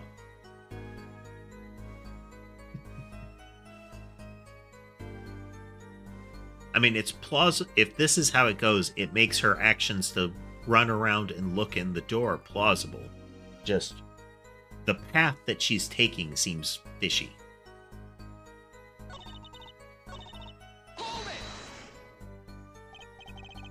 What exactly is something like a little window? Yes, well, window is the best word I know in English. I think this is how it's said, yes. You need not worry, Lamarar. Your choice of words is impeccable. There's a small window in the dressing room in question, for reasons. Perhaps the defense remembers this detail? Like, it's a weird little window. I saw the crime from there.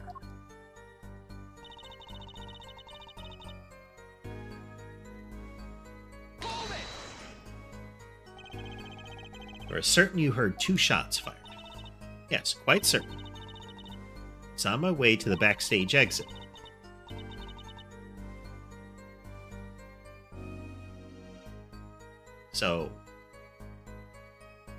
So maybe the path, maybe she's heading out of backstage? Maybe that's the hook route? I don't know. Weird. When I heard a faint sound like a gunshot, wondering what it had been, I peered through the window. That is when I heard the second gunshot, much closer. 2 bullet holes at the scene, no contradictions so far. It all happened on the other side of that window. There was nothing I could do.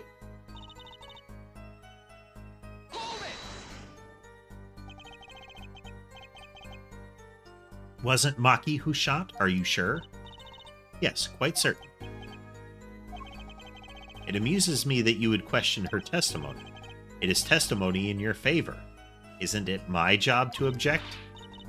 Yeah, Paulo, what were you thinking? You see, let's just listen to what Lamarar has to say. Can you tell me how you're so sure?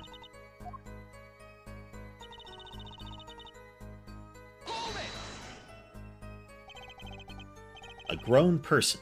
That's a little vague. I'm sorry, my skill with your language is lacking, I know.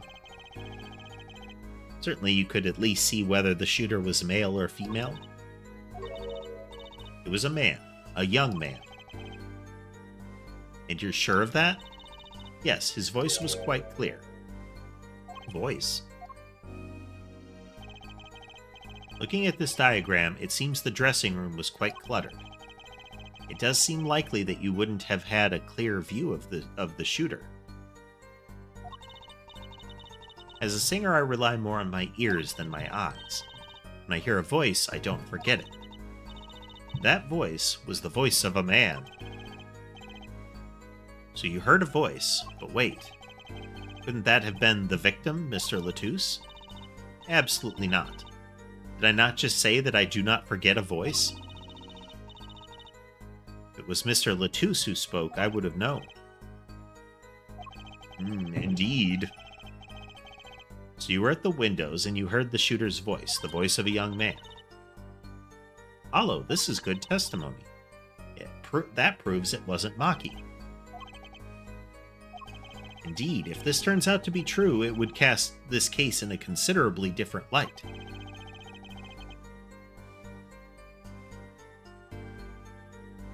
Oh.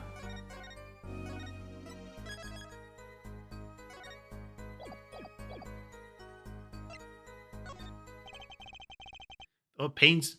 It's the Ace Attorney games are prone to giving you what I refer to as a "do you want the game to continue" question. They are questions where it is really just an A or B question, and the wrong choice just ends the case. It's you're found guilty, you got the wrong killer, something goes wrong, but it's a game over, and you have to go back to your last save. Which I don't like it when games do that, where it's, do you want to lose or would you like the game to continue? It's like, yes, just let's continue the game, please. Pains me to say this, there's something about Lammeror's testimony that rings false.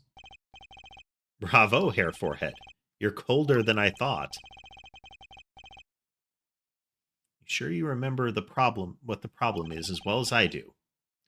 As it has been established, no grown man could pass through that air vent. He couldn't have fled the scene of the crime. But that means Lammeror has to be lying. I know, and I know it's bad for our case, but I can't shut my eyes to this. Believe me, the idea was tempting. It is as Hair Forehead says, yet this is not the only contradiction within her testimony. What next? What's he talking about? Lammeror, I understand why you would want to protect Maki, yet remember you are the siren of the ballad, and lies do not become such a creature. What does the prosecution mean? What's he talking about? How come no one bats an eye when he says stuff like that? When he says stuff like that. That same line was criticized by everyone when Apollo said it. I recall the state of the crime scene quite well. Yes, and when the murder took place, that window was closed. I find it hard to believe you could hear a voice through it. That's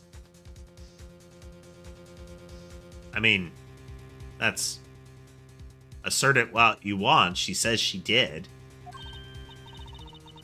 But I'm sure...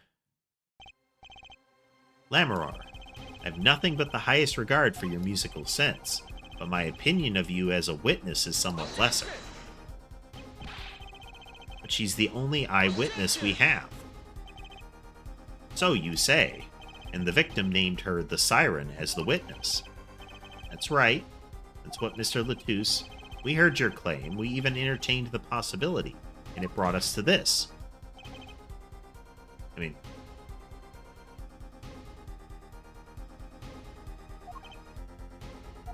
Mayor Judge, the prosecution requests that the witness be excused. Please. Afraid I must honor the prosecution's request. There is indeed a question of the witness's credibility. I mean... Oh, this is one of the wonkiest things they've done. It's after being inaccurate, like, to having her story change once. That is not uncommon. The witnesses will change their story, like, entirely at least once. And now, because he asserts, no, she couldn't have heard, because I think so. Now she is considered less credible. Exactly, Taz, exactly. Oh, now you excuse the witness for credibility problems, when normally we have to go through, like, 2 days of testimony in a very dramatic confrontation. And even then, they aren't excused for the testimony being inaccurate. It's just that their testimony is ignored going forward. Very rarely do they imply that they're going to get in trouble for what they did or that their statements should be stricken. But if Lammeror can't testify, then we don't have a chance of proving Maki's innocence. So now we're back to conjecture with no proof. Cross-examination is over. Prosecutor Gavin, you may continue making your case. Now, where were we? Ah, yes. I would like to hear from Fraulein Detective again. Let me hear Lammeror's testimony one last time. But the cross-examination is already over. Until such a time as a need arises, this witness may leave the stand. Sorry I could not be of more assistance.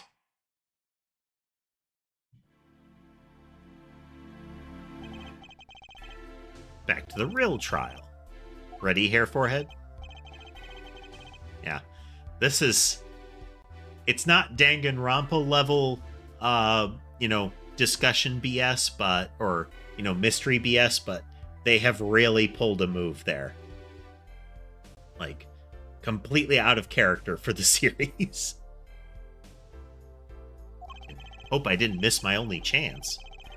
Fraulein Detective, how far had we gotten until we were so rudely interrupted? Don't ask me. I dislike saying the same thing twice, and I never repeat a song for an encore. If you would, Miss Sky. I believe I was saying that the only way Mr. Latusse's killer could have escaped was through the air vent on the ceiling. There was only one door in the room, and a witness you was standing in front of it. I mean, hey, is it Groovy?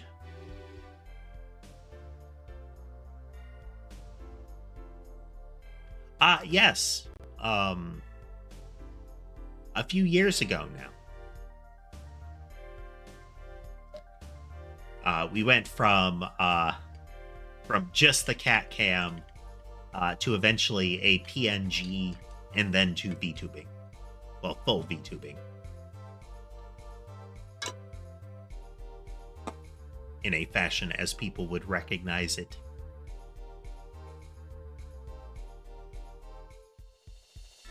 The air vent isn't very big, see? Kind of limits the people who could possibly get through. But in any event, welcome to the broadcast. Glad to have you back based on what you have said, and I hope you have a good time. I certainly would have a difficult time. You sure would. Not that you would have been there in the first place, though. Remember, the whole backstage area was off limits to people not involved with the concert. That would do it.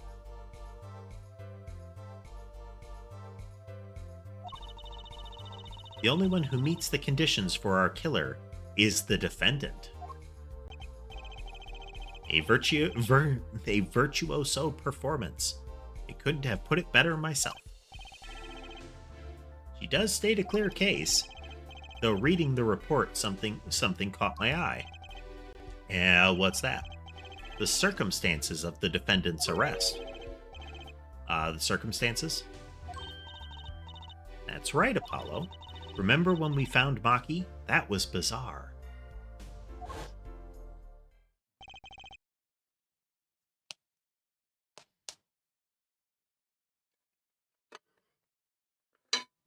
The kitty roster is noticeably different as well, Groovy. Let's switch over to that before we get into that that little bit of the mystery there.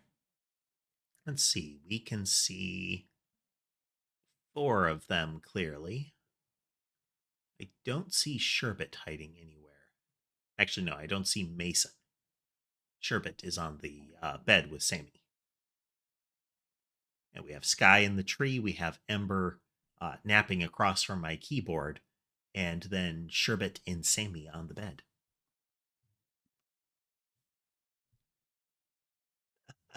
That's right. I have a 8-camera array set up around the place to keep track of the kitties.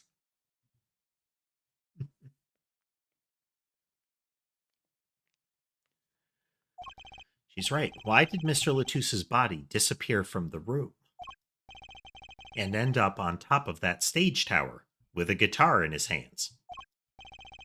Holding a guitar, no less. I like how that whole element has been ignored up until now. Like, some mystery actor, somebody that we don't know, who got into a secured area. Like, they had cordoned off everything and were keeping track of everybody in the location. Some unknown actor accosted Maki, knocked him out, grabbed him and the body in some sequence likely, put them on top of the stage during a time when police or police-adjacent people could have seen them doing this, and now we're coming to mention it. Now this is relevant. Receptive observation, Herr Judge. Thanks. It was kind of an accident, really. But you work in this job long enough, you get a nose for things. The judge sure seems pleased with himself. Very good, Fraulein Detective. Perhaps you can tie it all together for us? Why was the body moved? And how does that lead us to the killer?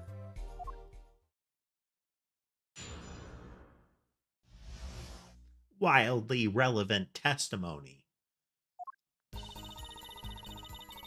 I believe Maki stole the body because of some lyrics. Hey there, London. Into Okaneki. Welcome back. Yeah, every now and then, Javier puts more German in his words.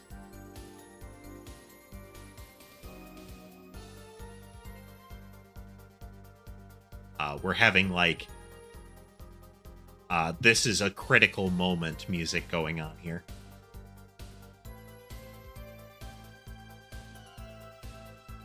It is a very narrative-heavy game, so I would be pleased by no spoilers, but otherwise, feel free to ask questions and talk and whatnot.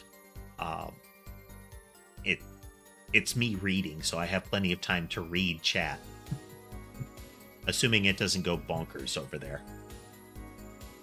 I believe Maki stole the body because of some lyrics. He moved the body to match Lammeror's song. No one in this country had a motive to kill the victim. And Maki practically left his signature at the scene. All of this evidence clearly points to the defendant.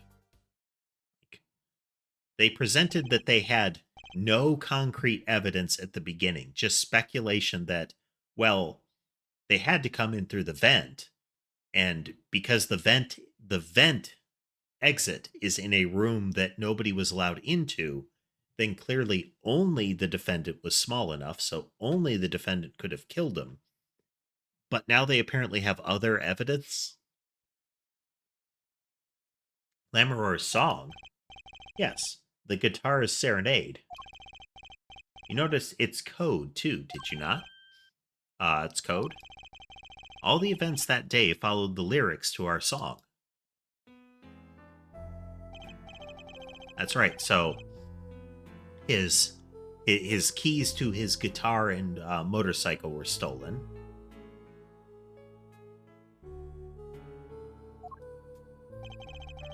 And prosecutors Gavin's guitar burst into flames on stage. Yeah, so guitar up together in the sky. Yeah. Rest hardly needs explanation. So, moving the bodies up there matched the song further. But he didn't write the song.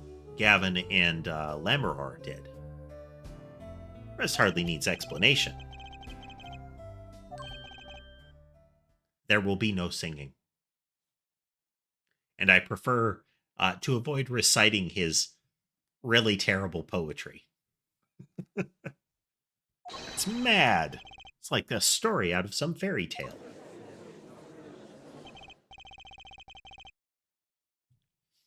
I'll admit, I'd forgotten about the song, but there it is now, waiting for me, the grand finale, as it were. Hey, you know I was the one who first noticed that. Heard of jumping rope to songs and counting to songs, but killing? It's a natural progression. You know, you jump rope, you play hopscotch or something like that. You shoot a man. It's that learning experience, you know. You build up skills. It's a wild world out there, Your Judge. Very well. We've heard one song and dance. Let's get to the next. The cross-examination. I'm not so sure I'm going to be doing much singing. That is correct. There will be no singing.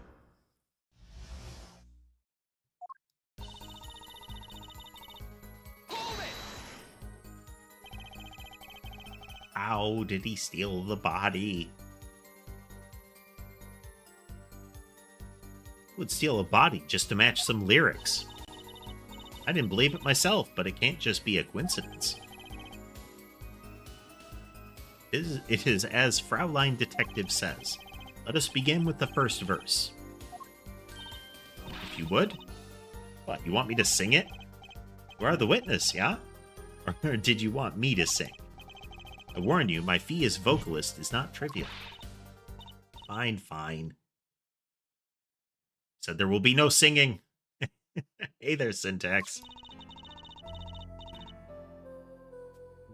Just part of the lyrics.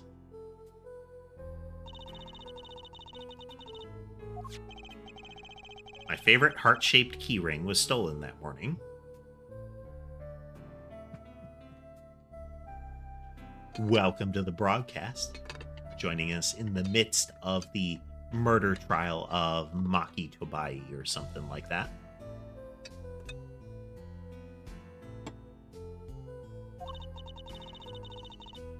We go to the right page of the lyric sheet.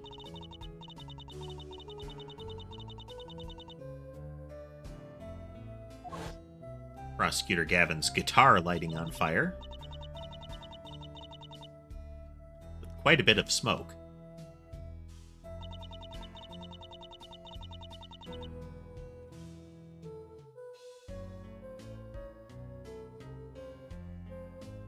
See, one way to take this is that they were trying to kill Gavin.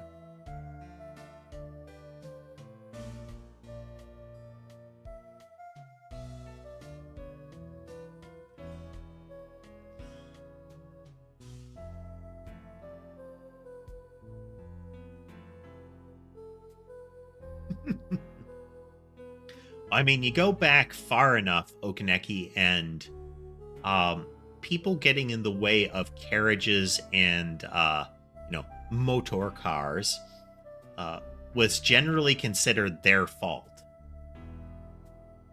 There was a period where that shifted to being like pedestrians were often, it was considered plausible to block it, but once you got cars on the road, you started to have automakers pushing hard to get laws passed to make it so that the cars had the right of way and not the pedestrians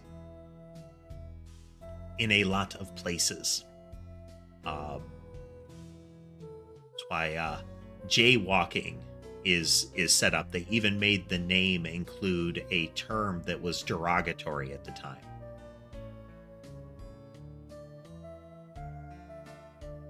It was a very active political campaign. So, like, the bullet of love, fire, take my life away, that's about when his guitar bursts into flames, like, and he starts panicking. So, was that when the gunshot happened?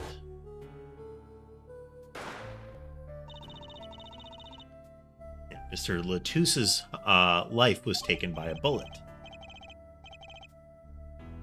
Bravo, Fraulein Detective, you're singing. It's not bad. Now for the finale. Just check this here.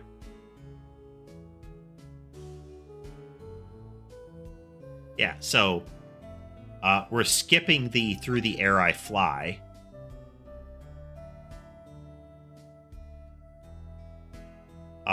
And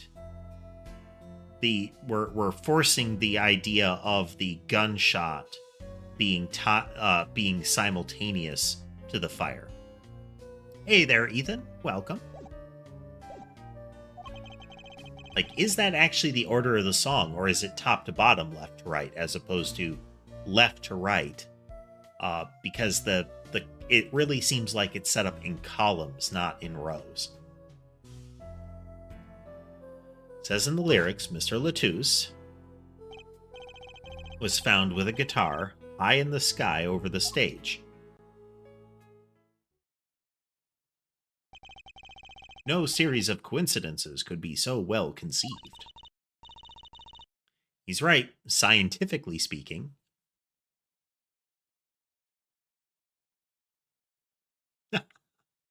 Well, your guitar purchase aligns with core elements of the case here, Ethan. It is a murder that happened at a rock concert, and the absence and presence of guitars seems relevant.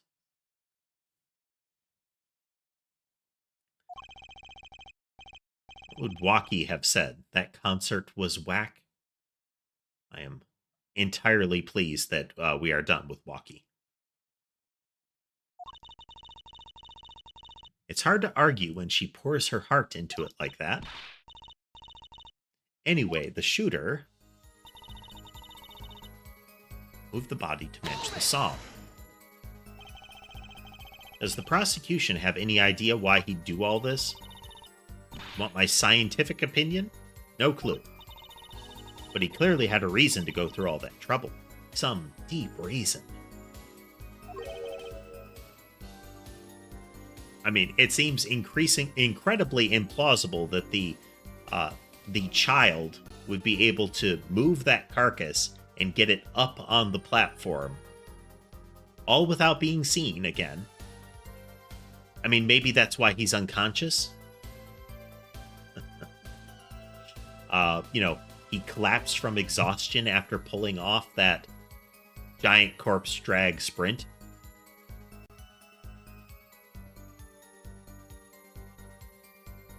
I can't recall if I actually saw it in a video, but the whole... Oh, I saw it in a little cartoon-like short of somebody getting some boba, trying to inhale it very quickly, choking on it, clearing their throat out, fully, and then resuming inhaling the boba again. A deep reason? Not only did he steal my keys, he torched my guitar. Unforgivable acts, even if he had a reason. And worse, if he had none. The diva's complaints aside, I can't imagine someone doing this on just a whim. Fraulein Detective, I take offense at that description. She generally calls...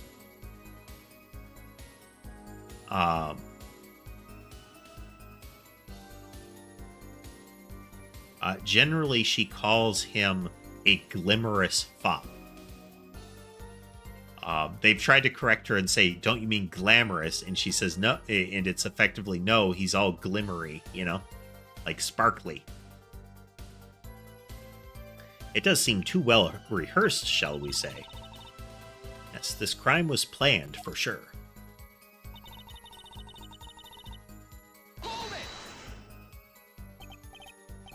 But Mr. Latouche spoke English. He may have come to this country before. I looked into that, I assure you. Oh? It was his first time in the country, it seems. Apparently he learned English on his own. Great. You see? No one here had a motive to kill him. And certainly not in such an elaborate fashion. It does seem difficult to imagine, unless our famous prosecutor did it as a publicity stunt. What did you say?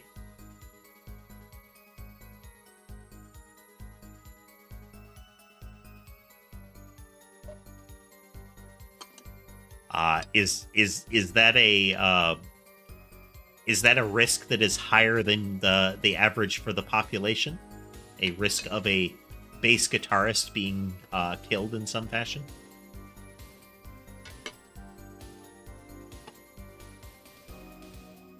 I mean, given the stereotypes of drummer, I could see that provoking assault. In a stereotypical sense, of course. Prosecutor Gavin, you did this to promote your song? Of course not, and I am quite dismayed by the ludicrous nature of her claim. Why would I need promotion? Everybody already listens to my music. They're even in my textbook at school. I'd never heard of them. What did that say about me?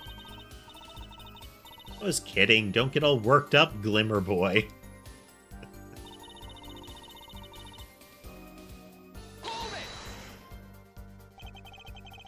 do you mean by his signature? The bullet holes in the wall, of course. The bullet holes? The revolver was fired twice. One shot missed and left a hole in the wall. And that means what exactly? That dressing room isn't exactly spacious. Picture the shooter facing off with the victim in there.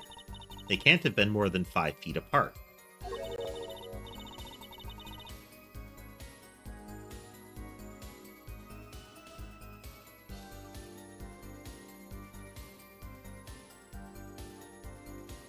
It would be difficult, almost impossible to miss at that range. Difficult to miss, you say? Very. Assuming the shooter could properly aim. You can't be serious. Maki, he can't see. How would he... Okay, so they're bringing up he would have a hard time aiming because he's blind.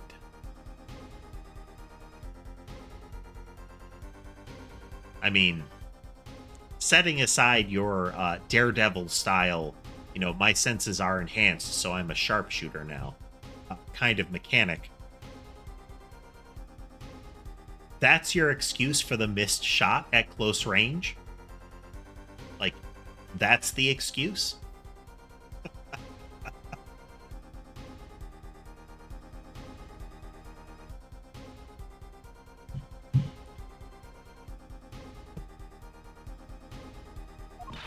Can't see.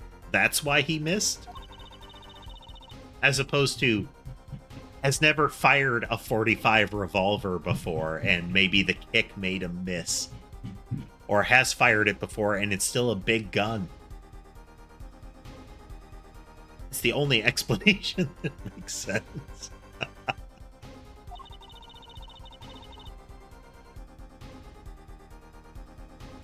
He used sound and other senses to fire the gun. In the room, completely awash in amplified rock music. He used sound and his other senses to fire the gun. Poorly. That reminds me, the monitor in that room was blaring at the time, yeah? Hardly ideal conditions for tracking by sound. Blind shooter. No wonder he missed. I like how they're justifying he missed, but now they're not also addressing he fired the second time and landed the hit.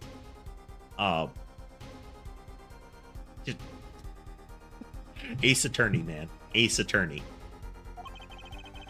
Knew those bullet holes would come back to haunt me.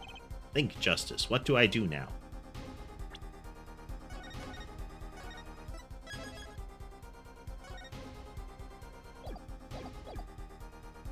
Alright, do we have anything in here?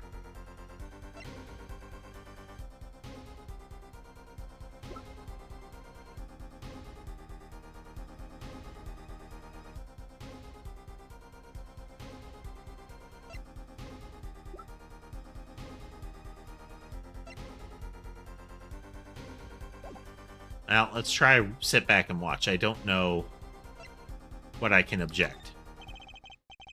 He couldn't see, so the first shot missed. As explanations go, it's airtight.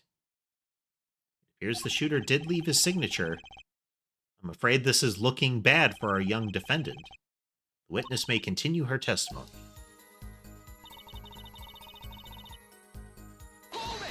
So we might be able to loop back to that, but I don't think we can actually object to that assertion.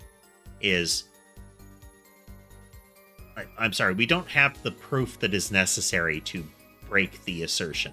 It's, again, completely conjecture that the only way somebody could have missed at that range is if they are blind. And the defendant is blind. But that's right, Ruby. It is the whole presentation and characters of the series are why you play it. You don't play it because it's an accurate courtroom drama.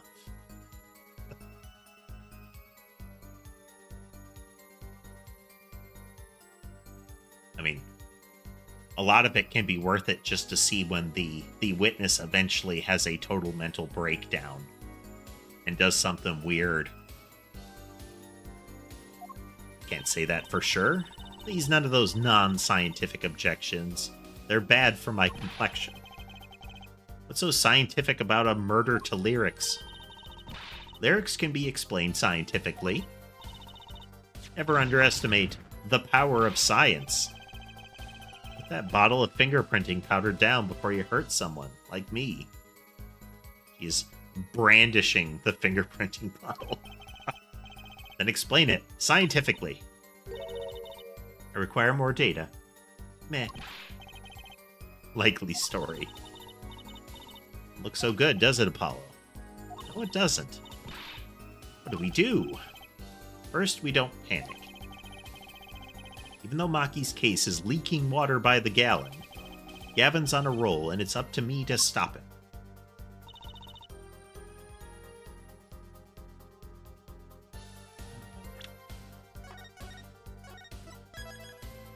Let's look through here.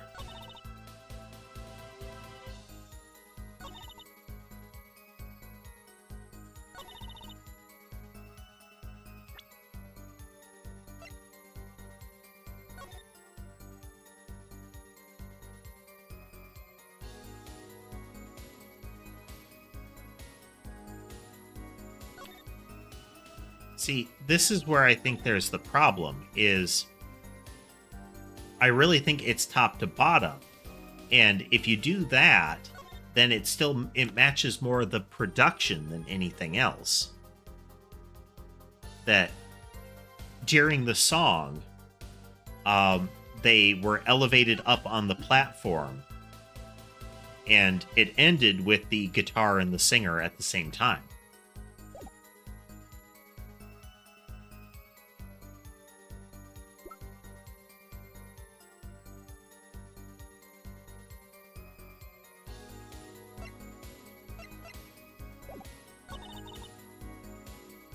And this is weird.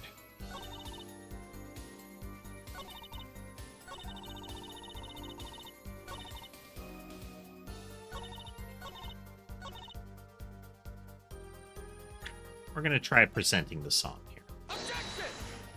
Nope.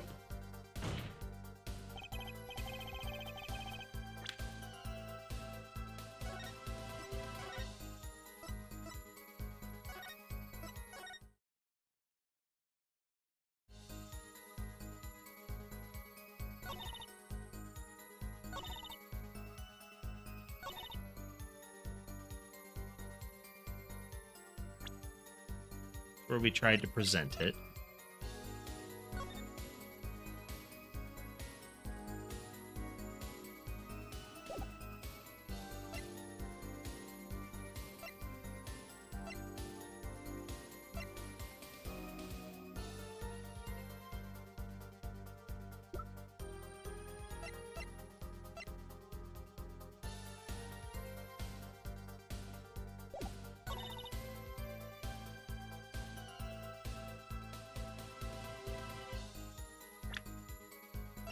I thought it was the second line that I tried here. Let's try this again. Objection! Nope.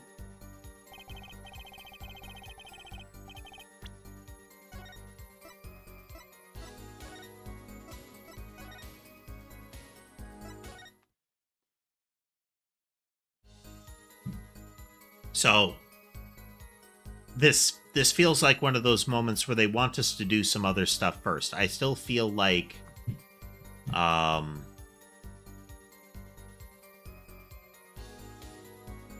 I still feel like the lyrics don't follow like they say they follow.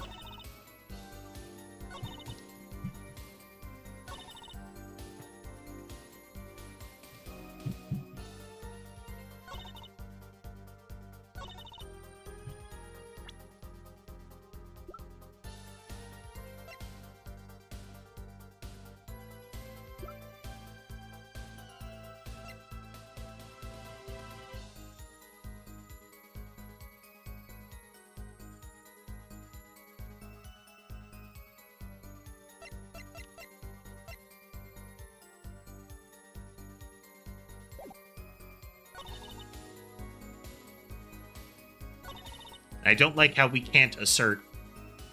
How did he do it? Oh, Ghost, we are playing some Ace Attorney Trilogy, the Apollo Justice ones. We are trying to determine which piece of evidence on which statement we need here. Hold it!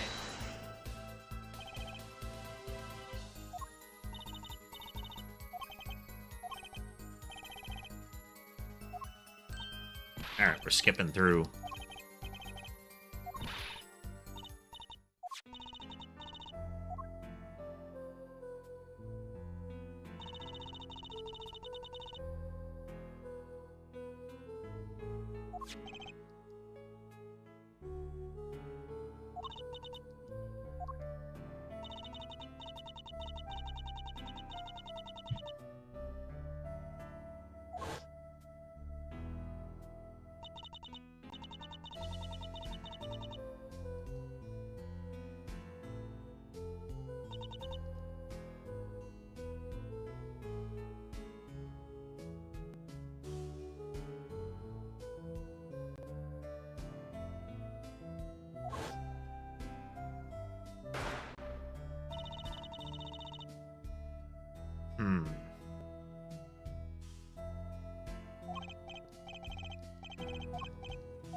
Got.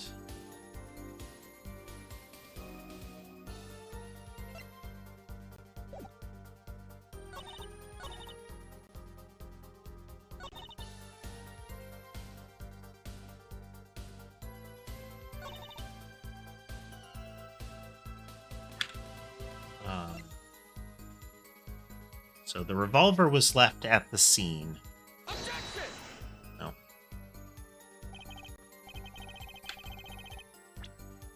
Kind of thrashing at the moment here.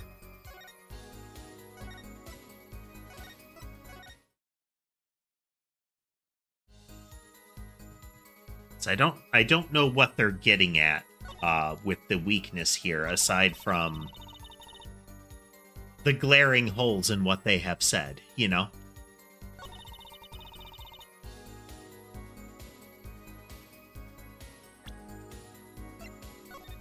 I try this second one.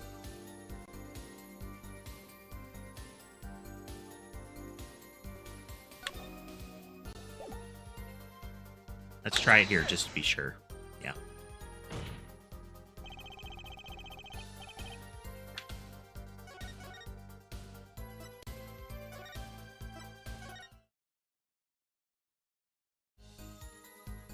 So this happens in these sometimes, is you'll get to a point and they want you to make a very particular logical leap. You might have the logical leap that they ultimately need to make in order to solve the mystery, but you're not allowed to use it until you're allowed to use it. Like, there will be a point where that's what you have to have. That's what you have to do. But instead, you have to, like...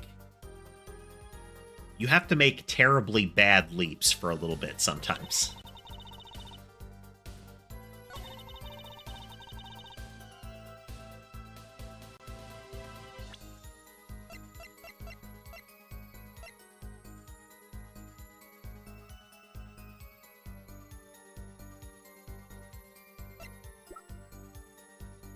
It can get very weird.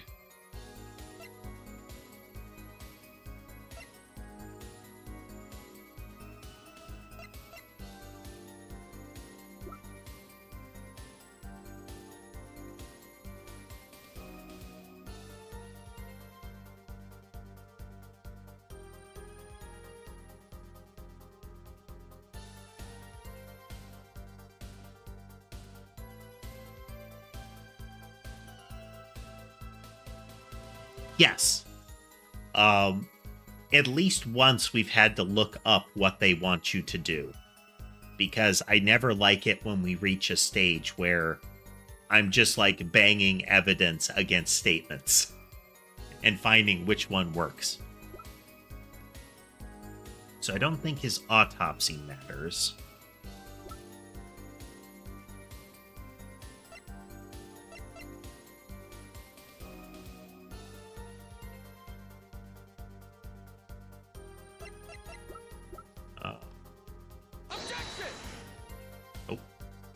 Nobody from this country. It's like, well, Gavin's keys were stolen. All right.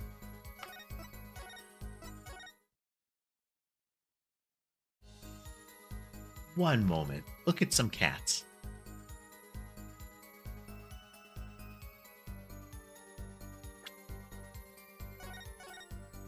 We're on 3-day 1.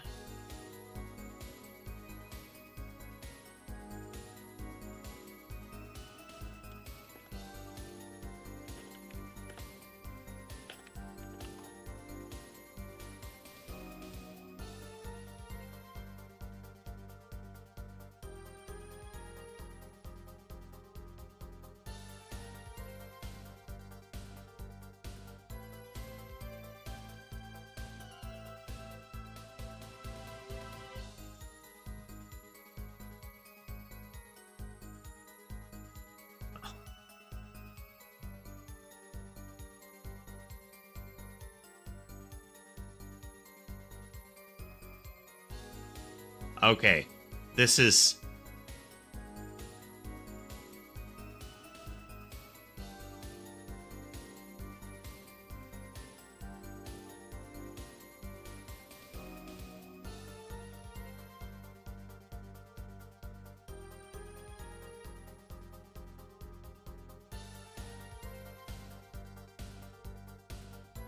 Okay. Yeah.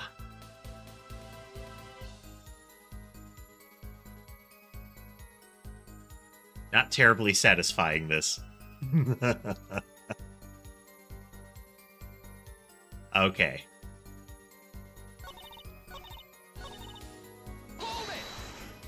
So we need to get to that part where we said it was fine.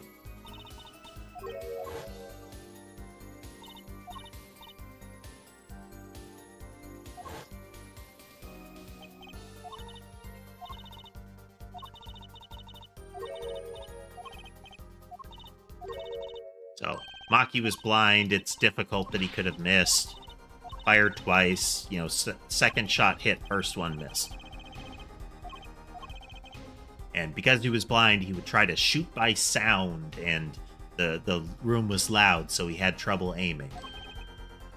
Like, this whole assertion is shoddy, that, well, he was blind, that's why he missed, as opposed to any other possibility.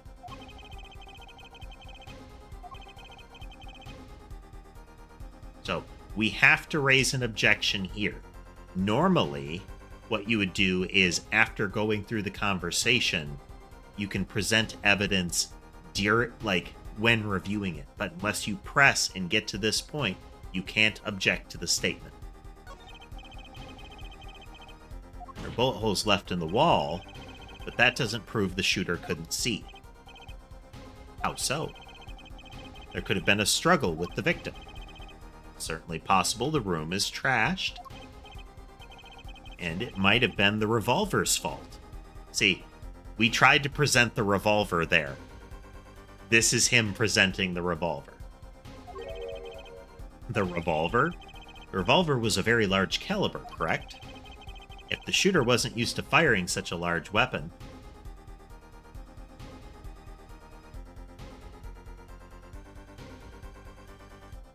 Hello Neighbor's not, like... I wouldn't mind watching someone play through it, but I don't like closet stealth games. Shooter wasn't used to firing such a large weapon, it could dislocate their shoulder. Okay, that's a more accurate statement than, you know, it would shatter their bones or something like that. Exactly. The defendant, Maki Tobai, is, as you can see, tiny. It's not so hard to picture him firing the gun and missing entirely. The kickback alone would throw his aim. A convincing argument, to be sure.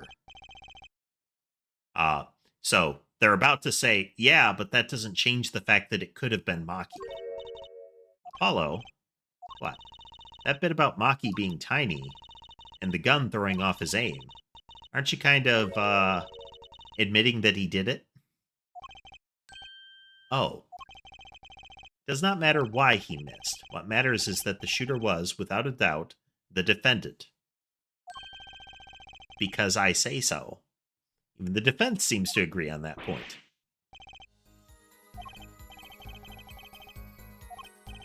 I put my foot in it this time, but let's get the facts of the matter on record. If you would, Fraulein Detective. The witness will add this to her testimony. That's what we need. That particular moment was obnoxious.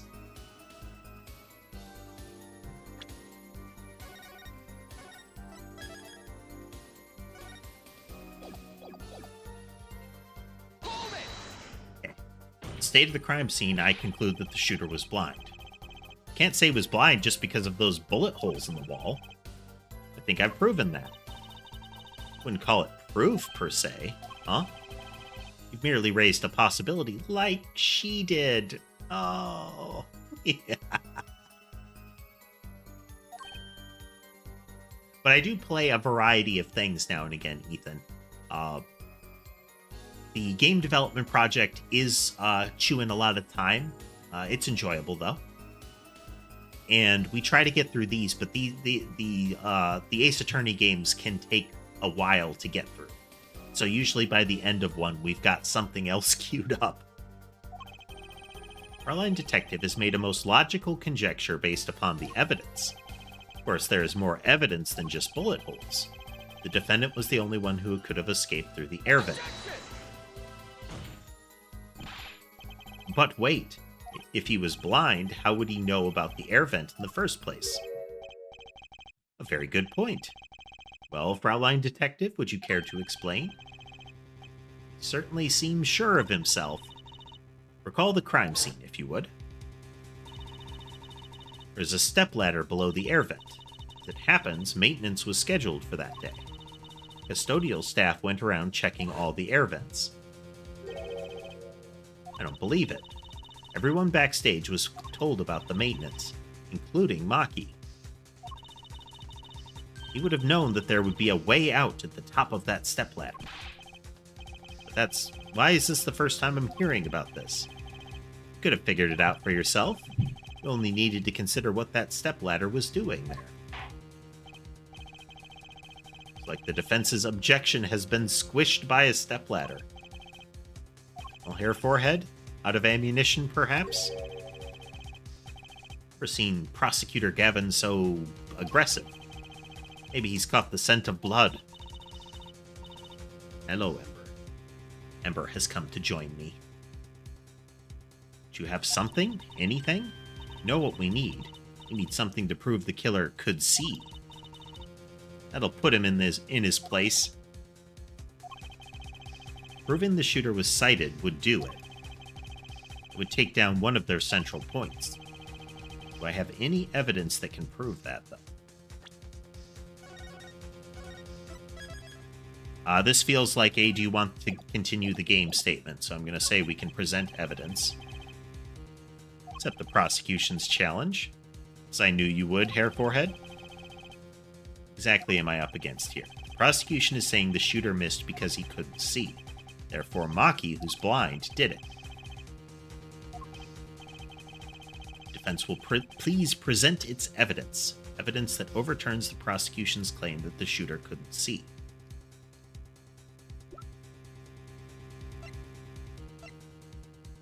This is the evidence that I think. So you see how the inevitable message that the deceased wrote in blood is smudged. This is what I guess. This sounds like we guessed right. It's this evidence. Photograph of the crime scene. I don't care much for the smirk on Prosecutor Gavin's face, but this is no time to think twice. Time to press on. Yes, Your Honor, the crime scene. There's something here that decisively contradicts the prosecution's point. And perhaps you'd best show us this something. Get your finger out of the breeze and put it...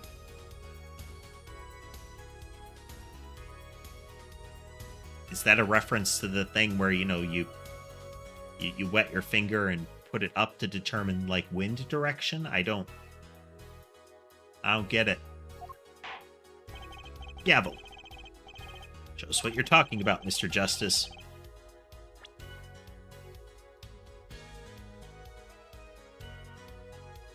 Take that! The contradiction is right here. The smeared bloodstains? Thought it was just my blurry vision, but it really was blurry. The way the victim's hand is raised above his head, much like a gesture I have seen many times in this court. And they've played the victim wrote a message in blood quite often. Almost as if he wrote something. Get it? At least I think I get it. Get what, Fraulein? When Mr. Latouche was shot, he tried to write something. And what would he write but the shooter's name? And what would he write in but his own blood? Pretty good, huh? Thanks for making my point for me. Yes, in fact, that's what I think happened here. Does seem a distinct possibility. The victim wrote the killer's name. Certainly a logical conclusion. Just wish it wasn't all rubbed out like that. Of course it's rubbed out. Why, if I were a killer, I certainly wouldn't want to leave my own name behind. Neither would I. Pause. Pause. Pause.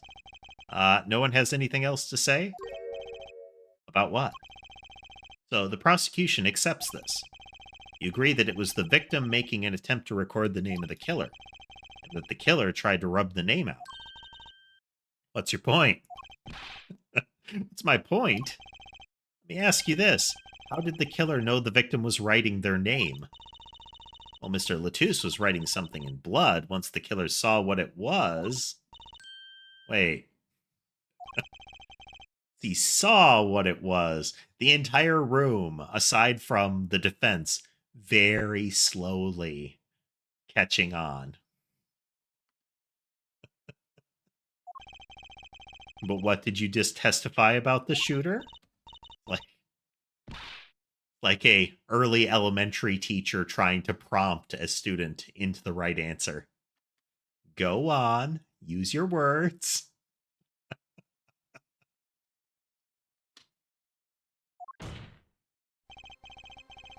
The crime scene itself contradicts that. The killer had to have been able to see. Why would they rub out a name in blood otherwise? Ah.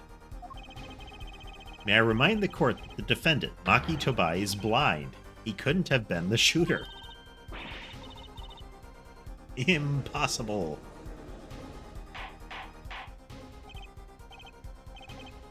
Gavel, gavel, gavel. Prosecutor Gavin, please explain to me what all this means.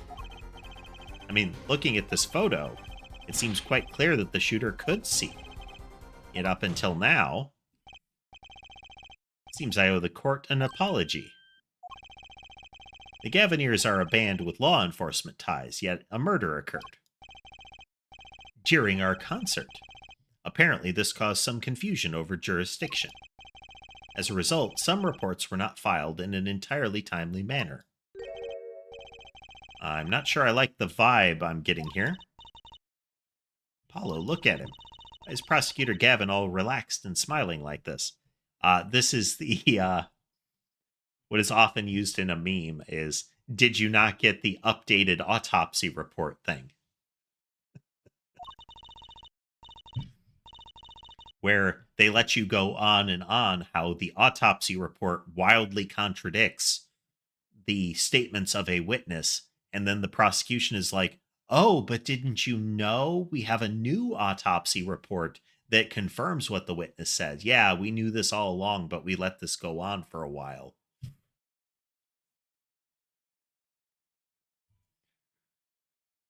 He knows something we don't, and he's about to tell us. I've got an idea. Let's rock. With these documents. But before that, I have a question for the Fraulein detective. If I may? Huh? Tell me, why do you think that Maki Tobai is blind? Huh? What did he say? What are you saying? Of course he's blind. Of course. He's the blind pianist, right? So doesn't Lamorar lead him around by the hand all the time? No way. I have a report here on the defendant, Maki Tobai. So we're back to the only evidence against him is that he's small so that he could fit in the vent, and the gun is big so it would have made him miss. That's still all they've got on him.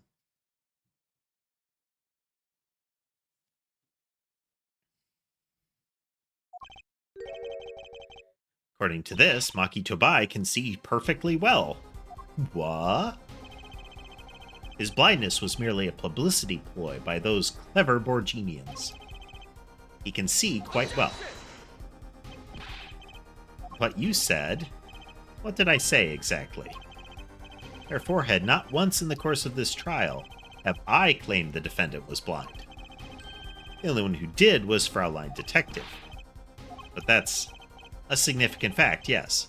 Consider, Maki Tobai sees, and he was the only one who could have fled through the air vent. I see no problems with this. What about the bullet holes in the wall? Yes, the bullet holes.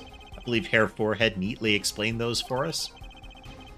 He didn't miss because he couldn't see. It was the kickback. He didn't miss because he couldn't see. It was the kickback from the .45 caliber revolver. A simple accident, in other words. We also never found shells on the floor.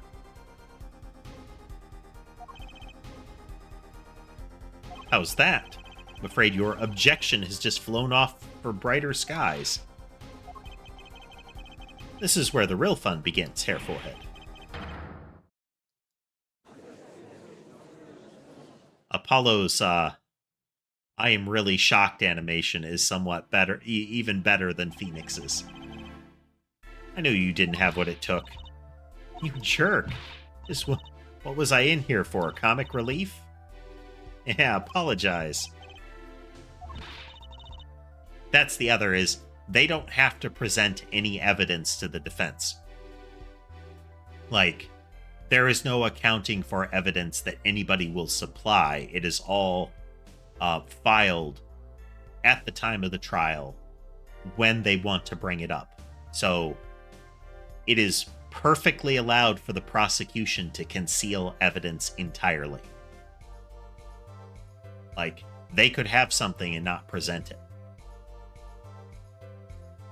In the same way, it's perfectly okay for the defense to do that. Like, we routinely pick up evidence at crime scenes and crime scene adjacent areas and just stuff it in our pockets to reveal during the trial. There's no way to apologize. He's angered the Trucy now. Look out.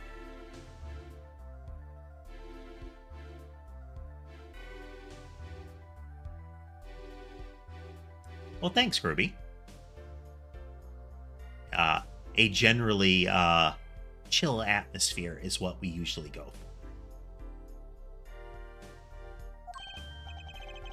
If we can please end the bickering now. Whatever, I'm not leaving. I can't leave like this. I'll come up with some clue to solving this case if it kills me. But your testimony has already given us enough to convict the defendant. Don't say that. Aha, what? This bloodstain. The criminal tried to wipe it off, right? That seems to be what happened, yes. We might be able to find out what was really written there. So this will circle back to when we originally encountered Emma when she was a high schooler. Ish. when she had saved up all of her money to get some luminol spray because she was trying to be like she was trying to play at forensic investigation, which was what she wanted to do. And the spray that she used would, with those lenses that she's got, could highlight blood stains that had been wiped away, like the remnants thereof. Really? You can do that? That's right, with this. It's called luminol. Maybe you know of it? It's a chemical that reacts to blood. One of the games, her luminol spray and the fingerprint powder were very commonly used. We have done those. Have we done those tests yet? As if I'm going to tell you, you jerk. Lead me around by the nose and humiliate me? Well, it's your turn. Game on, prosecutor, said the detective under his command.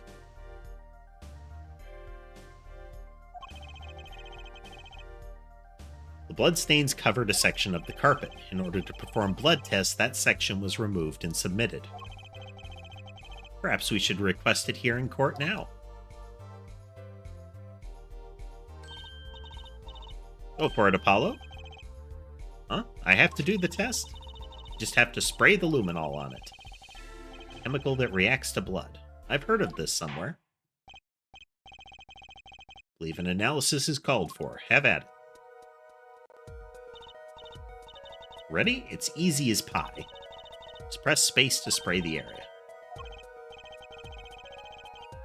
The eyes of the entire court are focused on me. Your hand's shaking. Let's do this.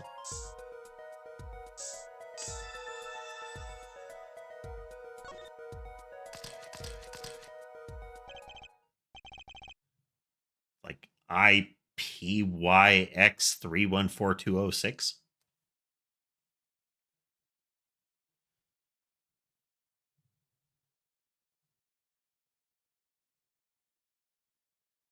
Or it could be another one of those it's upside down, but the I seems prominent. Really works. This must be the power of science. Science? IPXX314206. Is that the killer's name? No, it's their gamer tag. Only the first part of it, though. The rest is like underscore triple X Sephiroth underscore triple X 360 no scope 420.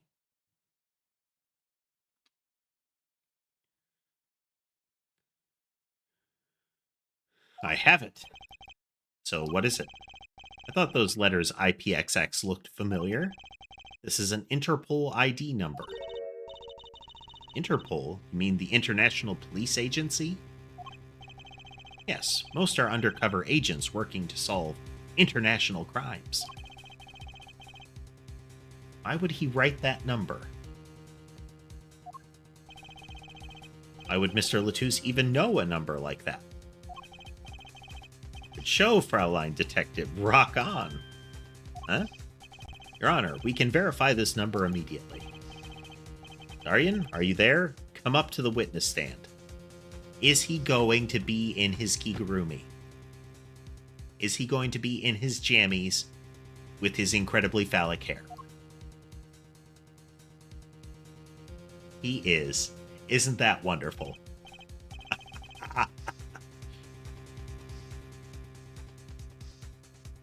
You heard what we need. Go check into this Interpol ID number. Sure thing. Give me 30 minutes. Give me 27.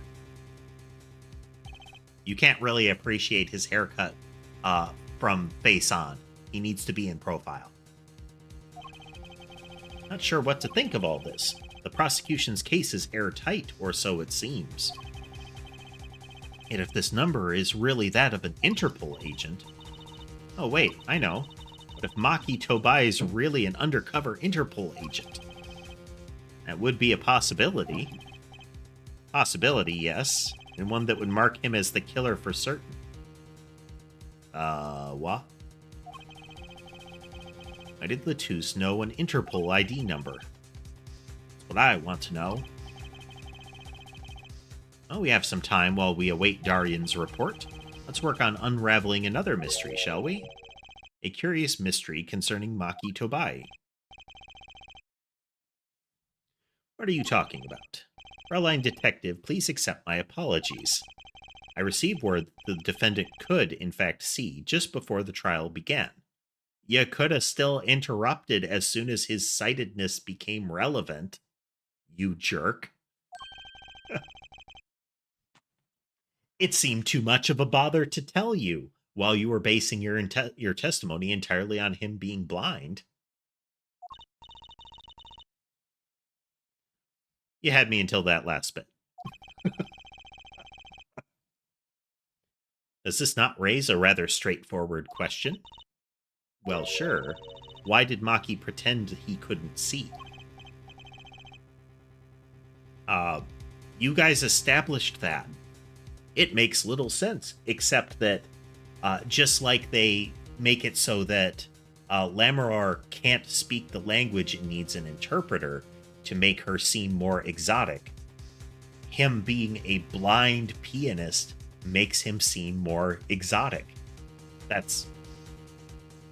Why is this special? Well, let's see what sort of soap opera nonsense is the answer. Makes little sense. What do you think, Hair Forehead? Huh? Me? Maki Tobai pretended he was blind. Do you know why? How could he know? Wait, Prosecutor Gavin knows why, doesn't he? He's known from the start of the trial. He's been leading us on the whole time. Something wrong? Do you think perhaps this is all some kind of game? Know that the moment I heard that report, I knew why. Yeah, I'm not going to tell you. First, you've got to embarrass yourself a little bit. Wow. The more we hear from Gavin, the more obnoxious he is. Like, with some of the other prosecutors, you can see, like, they're sort of a villain, or they have very questionable motives as far as their antagonism, like Godot. But Gavin just seems to be a jerk. You know, put my brother in jail when it turns out he murdered something. Well, I'll show you. I'm sure he's going to be our long-lost twin brother who was cloned and, like, replaced by an android that was later found to be manufactured by aliens who had actually created another clone. And this was the actual clone, but was actually the brother all along. And you could tell because he didn't have the little mustache.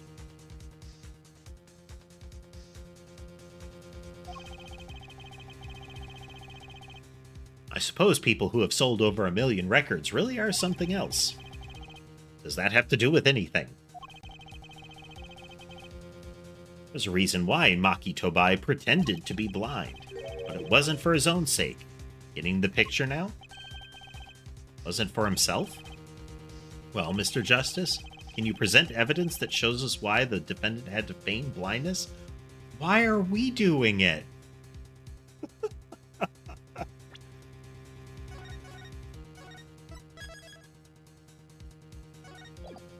Why isn't the judge just looking at him and saying, shut up and get on with it, prosecutor? Well, we know why he's not. It's just, we wish he would.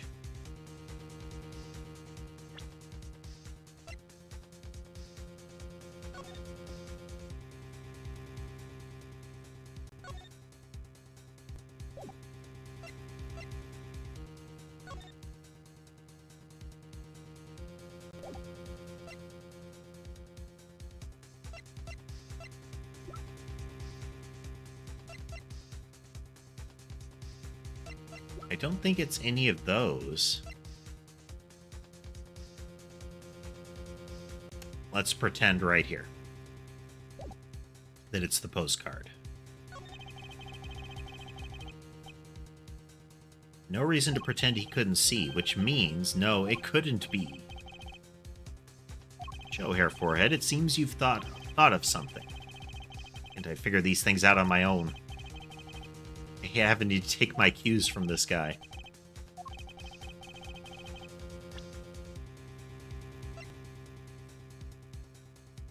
Take that!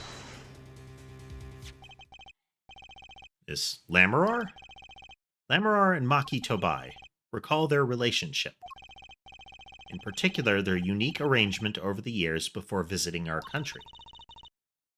Lamorar and her pianist. They would always walk together, she leading him by the hand.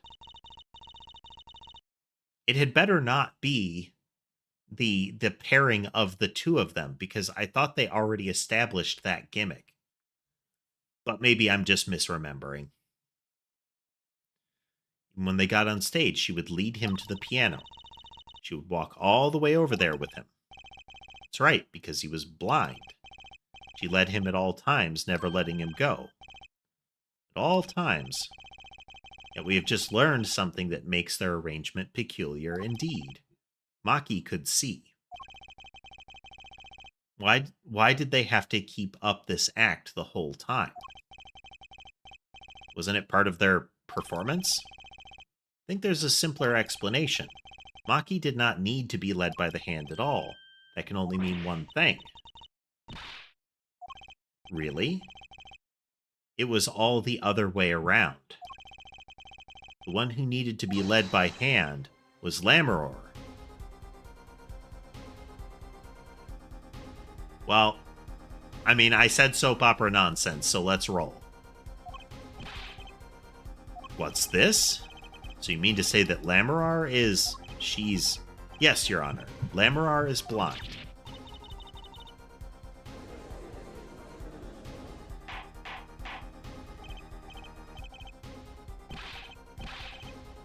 It's crazy. Prosecutor Gavin. Is it now? He shed some sanity on this madness. Okay, so let's loop all the way back around to Lamorar's testimony, where they heavily dismissed it. So she has just asserted that she is blind. That we have asserted that she is blind. She twice said, I could see something that she couldn't have seen. But then she had also said she could hear people talking in the room.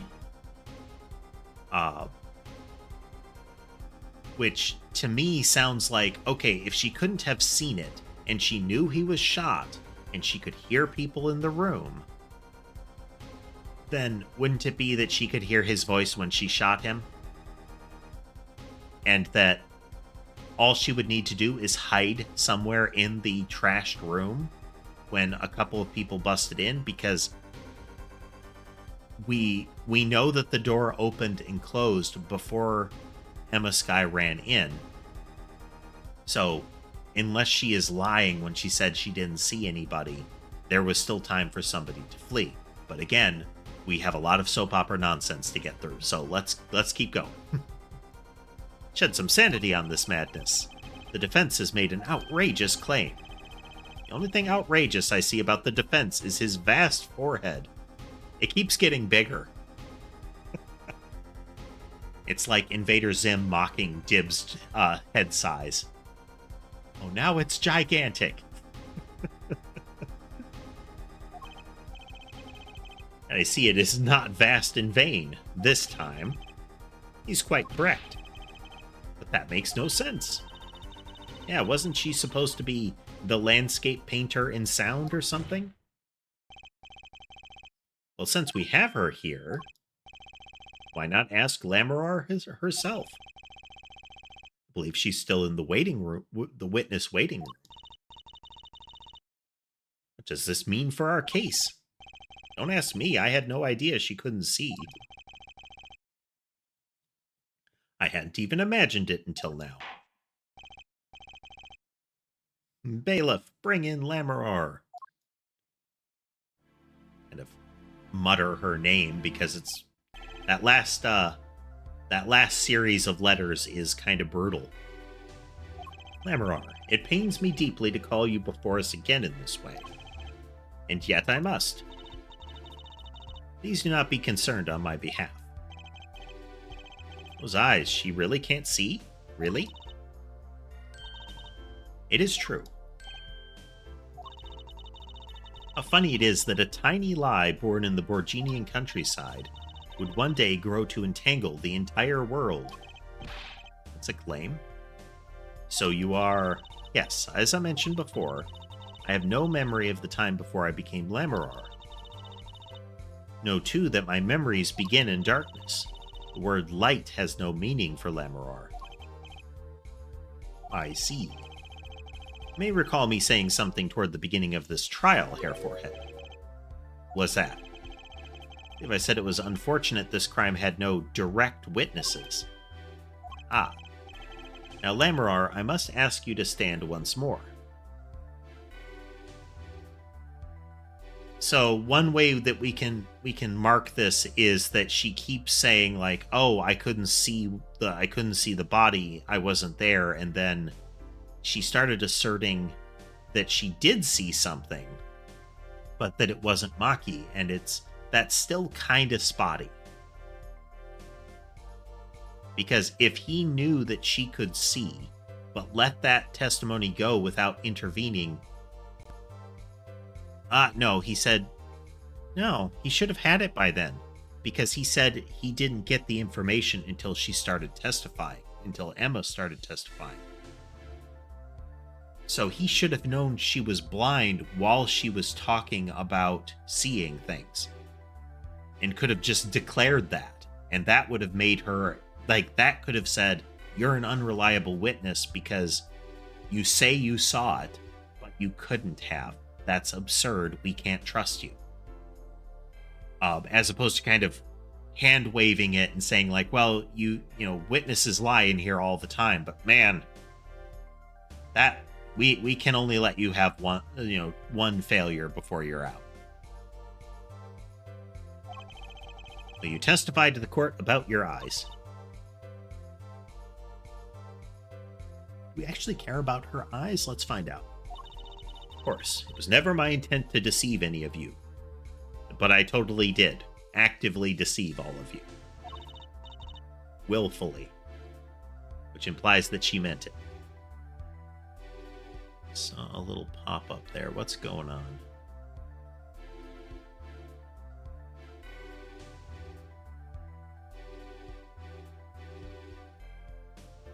Sure nothing's exploding.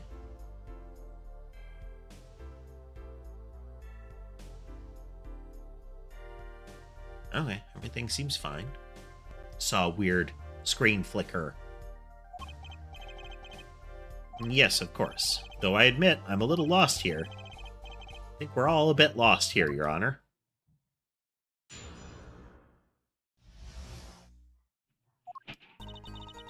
I've no memory of the light. I debuted in a world of darkness and sound. My producer came up with my PR line before he knew this. So silly as it may sound, I had to pretend I could see. Everyone on my staff knew, of course, but no others. But this is a murder trial. I apologize, it was part of my contract, you see. It was to keep my blindness a secret, no matter what. Music is everything for me. I never imagined something like this would. She told us the truth in the beginning, when she said she saw nothing. No. No. No. Bad prosecutor. Very well. Does the defense have anything to add? I'd like to cross-examine. Well, what is there left to ask? There was one thing in her testimony that bothered me. Perhaps it's best we let you get it out of your system. Someday you'll come to understand the importance of thinking for yourself. Well, the defense may proceed. However, be aware this court will not tolerate any questions deemed too stressful for the witness. They have done that. I haven't seen it again, but they did have a case where if you pressed on something that the game deemed you not actually needing to press on it, it immediately penalized you. Um, if the rest of the game didn't convince you to save regularly, that is the moment that it convinces you to save regularly. Speaking of which, let's save.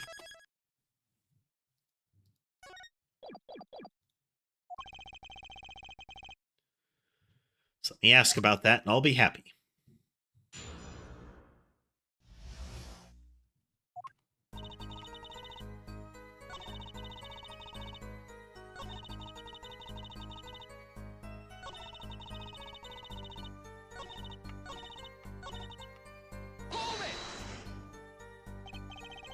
So you don't know why you went blind. I do not. I may have been born this way, in fact. It's fruitless to attempt to pry into our past, and might I add, it's a delicate subject. Not sure we can reasonably expect Mr. Justice to do anything delicately. Take a deep breath and calm down. What I am now is all that I have. It is enough, I think. I'm thinking it's the nobody knew. Because it would be weird if Tobai didn't know when he was pretending to be blind for the whole operation, you know? Are you nervous to hit the stage in your condition? Not at all, surprisingly. It felt natural singing in front of everyone. It's not something just anyone can do. She has talent, that much is clear. You might even say she is beloved by the gods of music. Even without light, I live perfectly happy in my world of sound. If that is a talent, as you say, then I thank the gods responsible. What about your PR motto?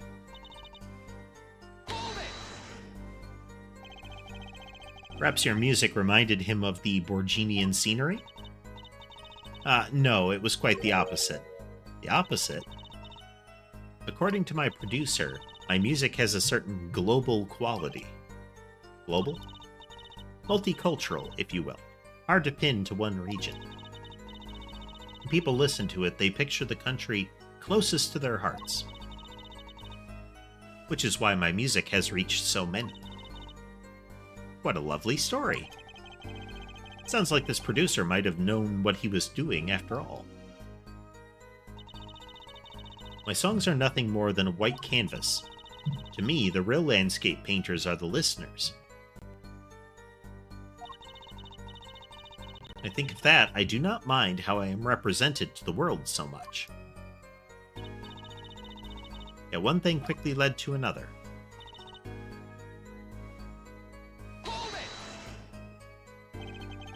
Was that to protect your image as the landscape painter in sound? That does not matter so much to me, really. But the label is quite concerned about it, I think. A landscape painter who can't see. That's like a pianist who can't play, huh? Not sure you can compare your father to Lamaror. Phoenix poses as the pianist for a Russian restaurant. But his actual job is to be, with the help of Trucy, a card sharp in the back room.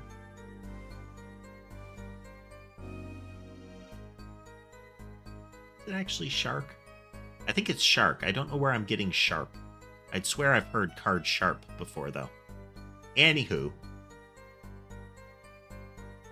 But he would either beat people at poker or cheat in order to beat people at poker. That was his real job. So that's what she's referring to.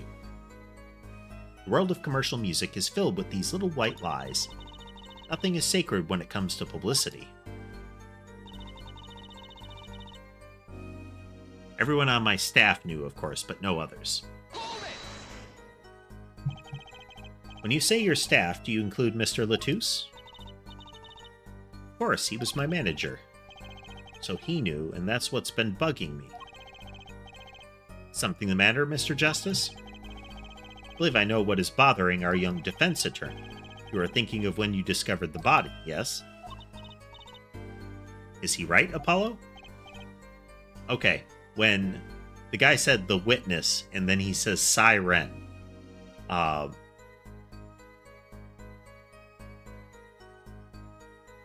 yeah, Sherbet is one of those cats that kind of contorts himself when he's comfy. So he'll do those things where it looks like he's bent at a 90-degree angle upside down and still looks so happy about it. Yes, I was.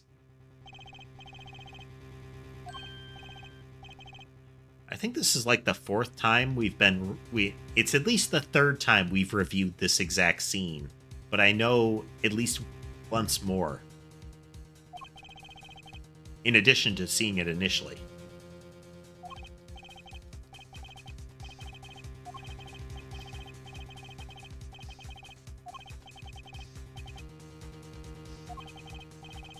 Witness can't see.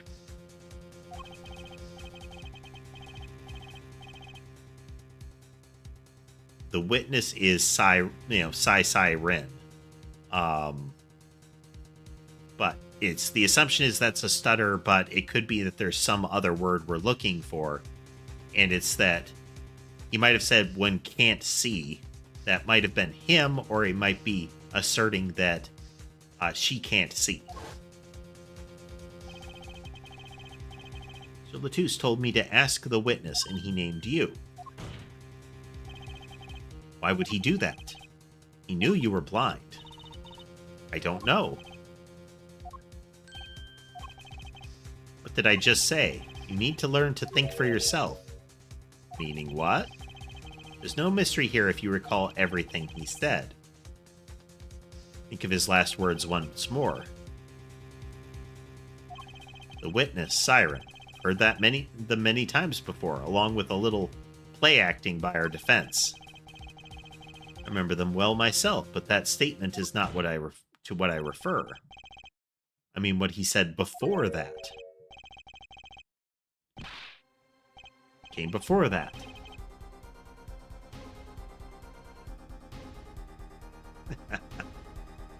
Yep, more Ace Attorney, Lunar. That's right, he tried to tell you when he said can't see, he wasn't talking about himself, he was talking about the witness. I see. Too bad the defense did not. Well, Hair Forehead, try relaxing and looking at the facts first next time.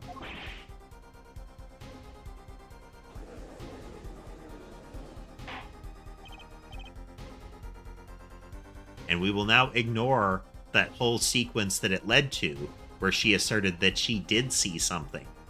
And like, several times asserted she could see something that happened. Something that would have been incriminating, as opposed to just sticking to her guns. Aha. And eventually just revealing it, or the prosecution revealing that she couldn't have. Gabble gabble. Recall Lamarar's earlier testimony. On my way from the stage to the backstage exit, there were 2 shots. I couldn't do anything to stop it. But she couldn't have heard those gunshots. I thought we proved that. It's not the most important point here. The moment he was shot, Mr. Latouche witnessed her through that window. Why else would he have named her as the witness? Why else would she have... But why would she say that she could see it through the little window that she has never seen?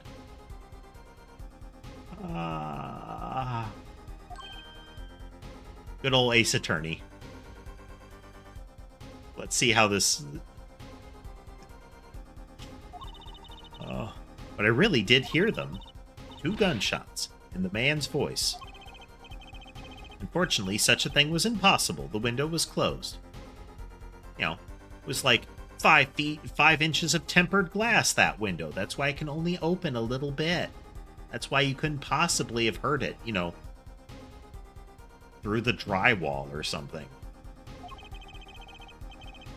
You've already run a simulation, of course. It was so clear. If I heard that voice again, I would know it in an instant. Your Honor. What is it, bailiff? Can't you see we're in session here? We have the results back from the investigation. The investigation? The Interpol number that Mr. Latouche left us. Let's hear it. We will continue this cross-examination afterwards. Detective Crescent, your report, please.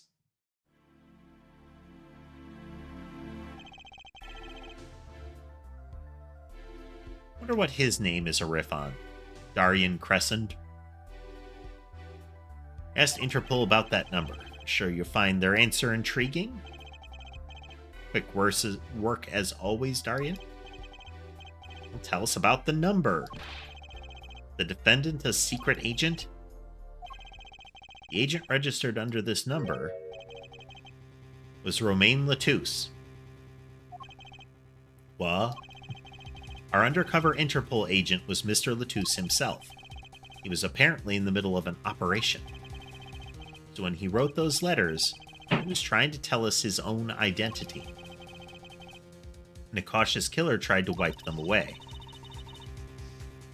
Mr. Latouche was an undercover Interpol agent.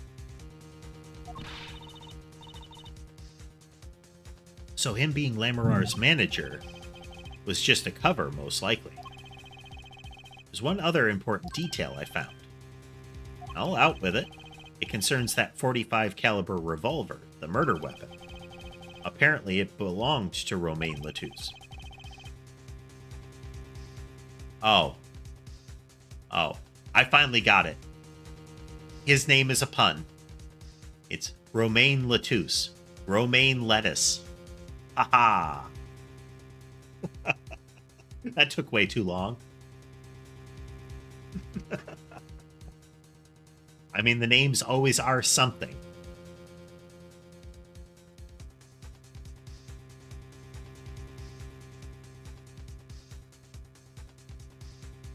He had an Interpol permit to carry firearms, and the registration number on the revolver matched.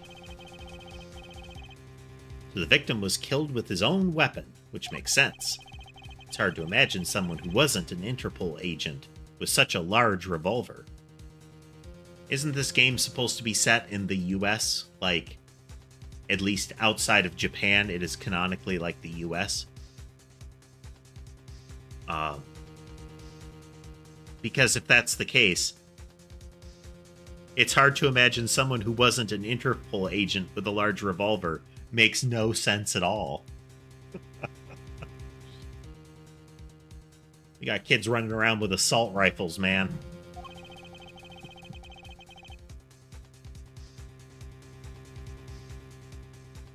So the victim was an Interpol agent on an undercover op.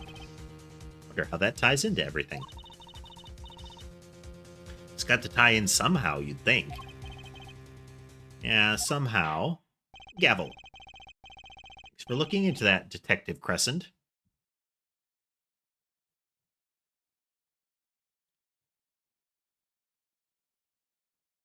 Darian Crescent. Great help. Oh, no problem at all, Your Honor. I'll be heading out.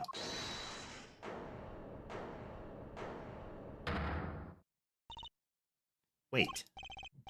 Lamoureux, is something the matter? That voice just now. Darian? Mr. Darian, is it? It was him. I am sure of it. She did assert she never forgets a voice.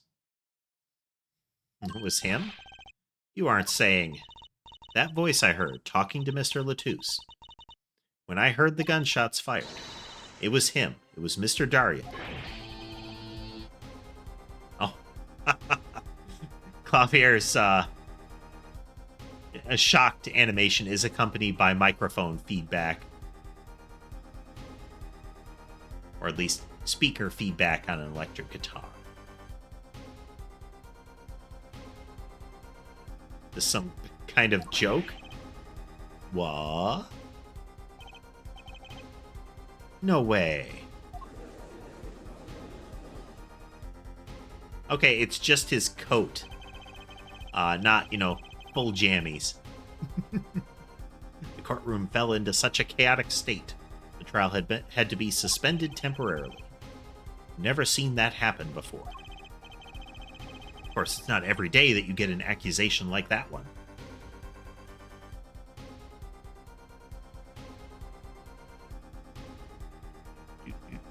Pushing buttons. Lamarar, fingering darting crescent. Oh. Yeah, I know, but still. Haha, giggle.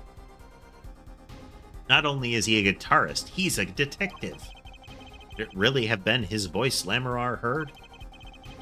Things were changing fast, and frankly, I wasn't sure I could keep up with it. Ain't no wimping out now, Apollo. Hey. Well, decent ending point. Was planning on running tonight until we got one of these, past the normal ending point of the stream, but we hit one just a little after.